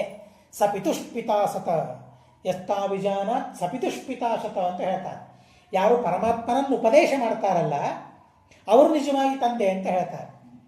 ಹೀಗಾಗಿ ಹಡೆದ ಮಾತ್ರಕ್ಕೆ ತಂದೆಯಾಗೋದಿಲ್ಲ, ಭಗವತ್ ತತ್ವವನ್ನು ಉಪದೇಶ ಮಾಡಬೇಕು. ಆ ರೀತಿಯಾದ ತಂದೆತನವನ್ನು ತಂದುಕೊಳ್ಳಬೇಕು ಅಂತ ಹೇಳ್ತಾರೆ. ಹಾಗೆ ತಂದೆಯಾಗಬೇಕು ನಾವು, ಹಾಗೆ ಹೆಮ್ಮೆ ಇರಬೇಕು, ನಾವು ನಿಜವಾಗಿ ತಂದೆಯಾಗಿದ್ದೇವೆ. ಯಾಕೆ? ಮಕ್ಕಳಿಗೆ ತತ್ವಜ್ಞಾನವನ್ನು ಕೊಟ್ಟಿದ್ದೇವೆ, ದೇವರ ಬಗ್ಗೆ ಜ್ಞಾನವನ್ನು ಮಾಡಿಸಿದ್ದೇವೆ, ಅವರಿಗೆ ಧರ್ಮದ ಬಗ್ಗೆ ಜ್ಞಾನವನ್ನು ಮೂಡಿಸಿದ್ದೇವೆ ಅಂತ ನಾವು ಭಾವನೆ ಇರಬೇಕು. ಹೀಗಾಗಿ ಬ್ರಹ್ಮದೇವರಂತಾರೆ, ಮತ್ತೆ ಗಮ್ಯತಾಂ ಪುತ್ರ ಕಾಶ್ಚೇತಿ ಪುತ್ರ ಇರುಕ್ತಾಸ್ತುತೆ ಸದಾ ಹೇಳ್ತಾರೆ ಅಂದರೆ, ಯೂಯಂ ಶರೀರಕರ್ತಾರ ತೇಷಾಂ ದೇವಾಹ ಭವಿಷ್ಯ. ನೀವು ಅವರಿಗೆ ಶರೀರ ಕೊಟ್ಟಿದ್ದೀರಿ, ಆದ್ದರಿಂದಾಗಿ ಅವರ ದೃಷ್ಟಿಯಲ್ಲಿ ನೀವು ದೇವತೆಗಳಾಗಿರಿ ಅಂತ ಹೇಳ್ತಾರೆ. ತೇತು ಜ್ಞಾನಪ್ರದಾತಾರ, ಅವರು ನಿಮಗೇನು ಕೊಟ್ಟಿದ್ದಾರೆ? ಜ್ಞಾನವನ್ನು ಕೊಟ್ಟಿದ್ದಾರಲ್ಲ, ಆದ್ದರಿಂದಾಗಿ ಪಿತರೋಗೋ ನ ಸಂಶಯ, ಆದ್ದರಿಂದ ಅವರು ಪಿತೃಗಳಾಗಲಿ ಅಂತ ಹೇಳ್ತಾರೆ. ಹೀಗಾಗಿ ಆವತ್ತಿನಿಂದ ಆ ದೇವತೆಗಳ ಮಕ್ಕಳು ಯಾರಿದ್ರಲ್ಲ ಅವರು ಪಿತೃಗಳು ಅಂತ ಆದರು. ಪಿತೃ ಅಂತ ಅನ್ನೋ ಹೆಸರು ಅವರಿಗೆ ಬಂತು. ಸ್ವಯಂ ಮಕ್ಕಳಾದರೂ ಕೂಡ ಅವರು ಪಿತೃಗಳಾದರು, ಜ್ಞಾನದಾನ ಮಾಡಿದ್ದಕ್ಕಾಗಿ ಪಿತೃಗಳಾದರು ಅಂತ ಹೇಳ್ತಾರೆ. ಆ ದೇವತೆಗಳು ಪಿತೃಗಳ ಪೂಜೆಯನ್ನು ಮಾಡಬೇಕು, ಪಿತೃಗಳು ದೇವತೆಗಳ ಪೂಜೆಯನ್ನು ಮಾಡಬೇಕು. ಅಪ್ಪ ಮಗನ ಪೂಜೆಯನ್ನು, ಮಕ್ಕಳು ಅಪ್ಪನ ಪೂಜೆಯನ್ನು, ಒಂದರ್ಥದಲ್ಲಿ ಹೇಳೋದಾದರೆ.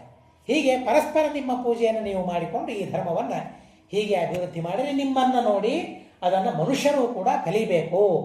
ಪಿತೃಗಳ ಯಜ್ಞವನ್ನು ಮಾಡೋದು ಮನುಷ್ಯರು ಕೂಡ ಕಲಿಬೇಕು ಅಂತ ಹೇಳಿ ಬ್ರಹ್ಮದೇವರು ಹೇಳಿಬಿಡ್ತಾರೆ. ಹೀಗಾಗಿ ಶ್ರಾद्धೇ ಚ ಯೇ ಪ್ರದಾಸ್ಯಂತಿ ತ್ರೀನ್ ಪಿಂಡಾನ್ ನಾಮಗೋತ್ರತಃ. ಹೇಗೆ ಶ್ರಾದ್ದ ಮಾಡೋದು? ನಾಮ ಅವರ ಹೆಸರು, ಅವರ ಗೋತ್ರ. ಯದ್ಯಪಿ ಈಗೇನು ಈ ಹೆಸರಿರೋದಿಲ್ಲ ಅವರಿಗೆ, ಆದರೆ ಈಗ ಇದ್ದ ಹೆಸರನ್ನು ನಾವು ಉಚ್ಚಾರಣೆ ಮಾಡಿ ಗೋತ್ರವನ್ನು ಉಚ್ಚಾರಣೆ ಮಾಡಿ 3 ಪಿಂಡಗಳನ್ನು ಅವರ ಉದ್ದೇಶದಿಂದ ಪ್ರದಾನ ಮಾಡುವುದರಿಂದ ಅವರಿಗೆ ಪುಷ್ಟಿ, ಮಕ್ಕಳು ಮತ್ತು ತೃಪ್ತಿ ಎಲ್ಲವೂ ಅವರಿಗೆ ಸಿಗುತ್ತದೆ. ಆದ್ದರಿಂದಾಗಿ ಪಿತೃಗಳ ಕರ್ಮವನ್ನು ಅತ್ಯಂತ ಅವಶ್ಯವಾಗಿ ಮಾಡಲೇಬೇಕು ಅಂತಂದಾಗ ಮಾರ್ಕಾಂಡೇಯರು ಹೇಳ್ತಾರೆ, ಬರೀ ದೇವತೆಗಳ ಮಕ್ಕಳು ಅವರು ಪಿತೃಗಳಾದರು ಅಂತ ಇಷ್ಟೇ ನೀವು ಹೇಳಿದ್ರಿ, ಯಾರು ಆ ಪಿತೃಗಳು? ಆ ಪಿತೃಗಳ ವಂಶವನ್ನು ವಿಸ್ತಾರವಾಗಿ ತಿಳಿಸಬೇಕು ಅಂತಂದಾಗ ಆ ಪಿತೃಗಳು 7 ವಿಧವಾಗಿ ವಿಭಕ್ತರಾಗಿದ್ದಾರೆ. 7 ಗುಂಪು, ಆ ಪಿತೃಗಣ ಅಂತ ಕರೀತಾರಲ್ಲ, 7 ಗಣ ಇದೆ ಆ ಪಿತೃಗಳಲ್ಲಿ. ಆ ಸಪ್ತೈತೆ ಯಜತಾಂ ಶ್ರೇಷ್ಠ ಸ್ವರ್ಗೆ ಪಿತೃಗಣಾ ಸ್ಮೃತಃ. ಸ್ವರ್ಗದಲ್ಲಿ 7 ಗಣ, 7 ಗುಂಪಿನಲ್ಲಿ ಆ ಪಿತೃದೇವತೆಗಳಿದ್ದಾರೆ. ಅಮೂರ್ತರಾದ ಪಿತೃಗಳು, ಮೂರ್ತರಾದ ಪಿತೃಗಳು ಅಂತ ಇದ್ದಾರೆ. ಶ್ರಾದ್ದದ ಪ್ರಸಂಗದಲ್ಲಿ ಆ ಶ್ಲೋಕವನ್ನು ಹೇಳ್ತಾರೆ. ಹೀಗಾಗಿ ಶ್ರಾದ್ದ ಮಾಡುವಾಗ ವಿಶ್ವದೇವತೆಗಳ ಪರಿಜ್ಞಾನವನ್ನು ಮಾಡಿಕೊಂಡು, ಪಿತೃಗಳ ಪರಿಜ್ಞಾನವನ್ನು ಮಾಡಿಕೊಂಡು ಶ್ರಾದ್ದವನ್ನು ಮಾಡಬೇಕು, ಇಲ್ಲದೆ ಹೋದರೆ ಶ್ರಾದ್ದದ ಫಲ ಸಿಗೋದಿಲ್ಲ ಅಂತ ಹೇಳ್ತಾರೆ. ಹೀಗಾಗಿ ಆ 7 ಪಿತೃಗಳ ವಿವರವನ್ನು ಇಲ್ಲಿ ತಿಳಿಸ್ತಾರೆ. ಮೂರ್ತ ಅಮೂರ್ತ ಪಿತೃಗಳು. ಮೂರ್ತ ಅಂದರೆ ಕಣ್ಣಿಗೆ ಕಾಣಿಸ್ತಾರೆ, ಅಮೂರ್ತ ಅಂದರೆ ಕಣ್ಣಿಗೆ ಕಾಣಿಸದೇ ಇದ್ದಷ್ಟು ತ್ರಸರೇಣುವಿನಷ್ಟು ದೇಹ ಇರ್ತದೆ. ಇವತ್ತು ನಮಗೆ ನೋಡ್ಲಿಕ್ಕೆ ಆಗೋದಿಲ್ಲ ಬಹುಶಃ, ಆದರೆ ಕಿಟಕಿಯಿಂದ ಸೂರ್ಯನ ಕಿರಣ ಬರುವಾಗ ಸಣ್ಣ ಸಣ್ಣದೇನೋ ಧೂಳಿ ಹಾರಾಡೋದು ಕಾಣಿಸ್ತದಲ್ಲ, ಅದನ್ನು ತ್ರಸರೇಣು ಅಂತ ಕರೀತಾರೆ. ಬೆಳಕಿಂಡಿ ಅಂತ ಹಿಂದಕ್ಕೆ ಇರ್ತಾ ಇದ್ವು, ಮೇಲೆ ಇರ್ತಾ ಇದ್ವು, ಕಿಟಕಿ ಇರ್ತಾ ಇದ್ವು. ಅದರಿಂದ ಆ ಸೂರ್ಯನ ಕಿರಣಗಳು ಪ್ರವೇಶ ಮಾಡುವಾಗ ನಮ್ಮ ಕಣ್ಣಿಗೆ ಏನು ಕಾಣಿಸ್ತದಲ್ಲ ಆವಾಗ ಮಾತ್ರ, ಸೂರ್ಯ ಕಿರಣಗಳಿದ್ದಾಗ ಮಾತ್ರ ಕಾಣಿಸ್ತದೆ. ಇಲ್ಲದೆ ಹೋದರೆ ಎಲ್ಲ ಕಡೆಗೆ ಇರ್ತವೆ ಅವು. ಆ ತ್ರಸರೇಣುಗಳು ಎಲ್ಲ ಕಡೆಗೆ ಹಾರಾಡ್ತಾ ಇರ್ತವೆ, ಆದರೆ ಕಾಣೋದಿಲ್ಲ. ಸೂರ್ಯನ ಕಿರಣಗಳು ಬಂದಾಗ ಕಾಣಿಸ್ತವೆ, ಅದನ್ನು ತ್ರಸರೇಣು ಅಂತ ಕರೀತಾರೆ. ಆ ತ್ರಸರೇಣುವಿನಷ್ಟು ದೇಹ ಗಾತ್ರ ಅವರಿಗೆ ಇರ್ತದಂತೆ. ದೇಹ ಅಷ್ಟರಲ್ಲೇ ಕಣ್ಣು, ಮೂಗು, ಕಿವಿ, ಕೂದಲು, ಕಾಲು ಎಲ್ಲ ಅವಯವಗಳು ಅವರಿಗೆ ಇರ್ತವೆ. ದೇವರ ವಿಚಿತ್ರವಾದ ಸೃಷ್ಟಿ. ಅದಕ್ಕಾಗಿಯೇ ಶ್ರೀಮದಾಚಾರ್ಯ ಹೇಳ್ತಾರೆ, ಬಹುಚಿತ್ರ ಜಗತ್ ಬಹುಧಾ ಕರಣ ಪರಶಕ್ತಿ ಅನಂತ ಗುಣ ಪರಮ. ಆ ಪಿತೃದೇವತೆಗಳು, ಅಮೂರ್ತರಾದ ಪಿತೃದೇವತೆಗಳು ಅಂಥ ತ್ರಸರೇಣುವಿನಷ್ಟು ಮಾತ್ರ ಅವರದ್ದು ದೇಹ. ಹೇಗೆ ಯಾರಿಗೂ ಕಾಣೋದಿಲ್ಲ, ಅವರನ್ನು ಅಮೂರ್ತರು ಅಂತ ಕರೀತಾರೆ. ಮೂರ್ತರು ಅಂದರೆ ದೇಹ ಎಲ್ಲರಿಗೆ ಕಾಣಿಸ್ತದೆ ಅಂಥ ದೇವತೆಗಳು. ಈ ಮೂರ್ತರು ಮತ್ತು ಅಮೂರ್ತರು ಇವರಲ್ಲಿ ಅಮೂರ್ತರ ಪಿತೃಗಣಾ ದೇವೈ ಪುತ್ರಾ ಪ್ರಜಾಪತೆ. ಮೂರ್ತರಾದ ಪಿತೃಗಳಿಗಿಂತಲೂ ಅಮೂರ್ತರಾದ ಪಿತೃಗಳು ತಾರತಮ್ಯದಲ್ಲಿ ದೊಡ್ಡವರು ಅಂತನ್ನೋದಕ್ಕಾಗಿ ಅವರ ಮಹಿಮೆಯನ್ನು ನಾನು ಮೊದಲಿಗೆ ಹೇಳ್ತೇನೆ ಅಂತ ಹೇಳಿ, ವಿರಾಜ ಅಂದರೆ ಬ್ರಹ್ಮದೇವರು. ಆ ವಿರಾಜ ನಾಮಕನಾದ ಬ್ರಹ್ಮದೇವರ ಮಕ್ಕಳಾಗಿ ಮೊದಲಿಗೆ ಹುಟ್ಟಿದರವರು. ಮೊದಲನೇ ಪಿತೃಗಣದಲ್ಲಿ ಮೊದಲನೇ ಗಣ. ಆ ಮೊದಲನೇ ಗಣ ವಿರಾಜ ನಾಮಕನಾದ ಬ್ರಹ್ಮದೇವರಿಂದ ಹುಟ್ಟಿದರು ಅಂತನ್ನೋದಕ್ಕಾಗಿ ಅವರಿಗೆ ವೈರಾಜ ಪಿತೃಗಳು ಅಂತ ಅವರಿಗೆ ಕರೀತಾರೆ. ಯಜಂತಿತಾನ್ ದೇವಗಣಾಹ. ಆ ವೈರಾಜ ಪಿತೃಗಳ ಉದ್ದೇಶದಿಂದ ದೇವತೆಗಳು ಆ ಪಿತೃಗಳ ಯಜ್ಞವನ್ನು, ಪಿತೃಗಳ ಉದ್ದೇಶದಿಂದ ಕರ್ಮವನ್ನು ಮಾಡ್ತಾರೆ ಅಂತ ಹೇಳ್ತಾರೆ. ಆ ವೈರಾಜ ಪಿತೃಗಳ ಮಾನಸಿ ಕನ್ಯಾ, ಮನಸ್ಸು ಮಾಡಿದಾಗ ಒಬ್ಬ ಕನ್ಯೆ ಹುಟ್ಟಿಬಿಡ್ತಾಳೆ, ಹೆಣ್ಣು ಮಗಳು ಹುಟ್ಟುತ್ತಾಳೆ. ಹೀಗಾಗಿ ಮನಸ್ಸಿನಿಂದ ಹುಟ್ಟಿದ್ಲು ಅಂತನ್ನೋದಕ್ಕಾಗಿ ಅವಳಿಗೆ ಮೇನಾ ಅಂತ ನಾಮಕರಣ ಮಾಡ್ತಾರೆ. ಯಾರು ಆ ಮೇನಾ? ಅಂದರೆ ಹಿಮವತ್ ಪರ್ವತದ ಹೆಂಡತಿ. ಪರ್ವತದ ಹೆಂಡತಿ ಅಂತ ಸುಲಭವಾಗಿ ಹೇಳಿಬಿಡ್ತೇವೆ, ಆದರೆ ಪರ್ವತಕ್ಕೇನು ಹೆಂಡತಿ ಇರೋದು? ಪರ್ವತಕ್ಕೆ ಅಭಿಮಾನಿಯಾದ ದೇವತೆ. ಆ ಅಭಿಮಾನಿಯಾದ ದೇವತೆಯ ಹೆಂಡತಿಯವಳು ಪತ್ನಿ ಹಿಮವತಃ ಶ್ರೇಷ್ಠ. ಆ ಹಿಮವತ್ ಪರ್ವತ ಮತ್ತು ಮೇನಾ, ಈ ದಂಪತಿಗಳಲ್ಲಿ ಹುಟ್ಟಿದವನು ಮೈನಾಕ. ಹನುಮಂತ ದೇವರು ಆ ಮೈನಾಕ ಪರ್ವತವನ್ನು ಆಲಿಂಗನ ಮಾಡಿಕೊಂಡು ಹೋದರು ಅಂತ ಕಥೆಯನ್ನು ಕೇಳ್ತೀವಲ್ಲ. ಇಂದ್ರದೇವರು ಪರ್ವತಗಳ ರೆಕ್ಕೆಗಳನ್ನು ಕಡಿಯುವಾಗ ನನ್ನ ಮಗ ಸುಖವಾಗಿರಲಿ ಅಂತ ಪ್ರಾರ್ಥನೆ ಮಾಡಿದ್ದಕ್ಕಾಗಿ ಆ ಸಮುದ್ರದ ಒಳಗೆ ಅವರಿಗೆ ವ್ಯವಸ್ಥೆಯನ್ನು ಮಾಡಿಕೊಡ್ತಾರೆ. ಹನುಮಂತ ದೇವರು ಹೋಗ್ತಾ ಇದ್ದಾರೆ ಅಂತ ಅನ್ನೋದಕ್ಕಾಗಿ ಮೇಲೆ ಬಂದು ಮತ್ತೆ ವಿಶ್ರಾಂತಿಯನ್ನು ಪಡೆಯಬೇಕು ಅಂದಾಗ ಆಲಿಂಗನ ಮಾಡಿಕೊಂಡು ಹೋಗ್ತಾರೆ.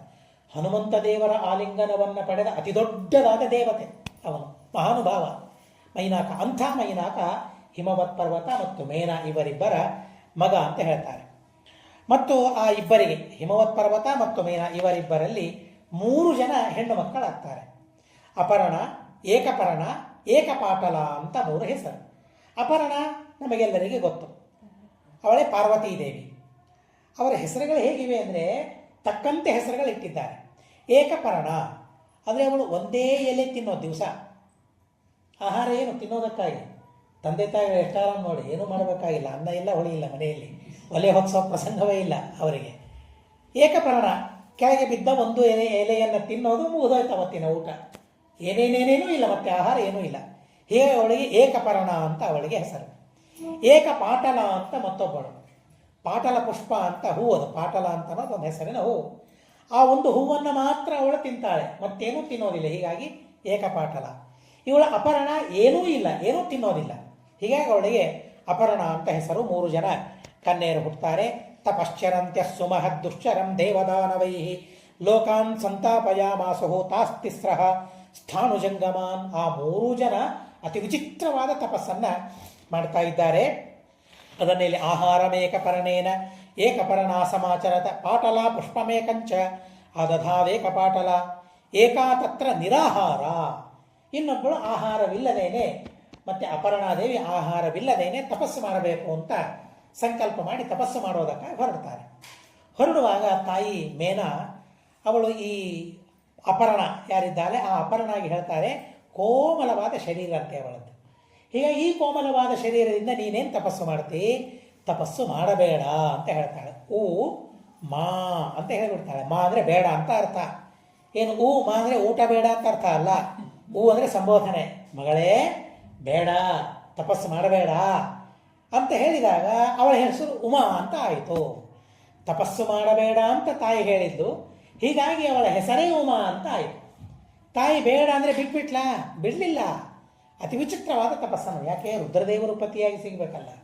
ಸುಲಭವಾಗಿ ಸಿಗ್ತಾರ? ರುದ್ರದೇವರು ಸರ್ವಥಾ ಸಾಧ್ಯವಿಲ್ಲ. ತಥೈವ ನಾಮ್ನಾ ತೇನೇಹ ವಿಶ್ರತ ಯೋಗಧರ್ಮಿಣಿ ಏತತ್ತು ತ್ರಿಕುಮಾರೀಕಂ ಜಗತ್ ಸ್ಥಾಸ್ಯತಿ.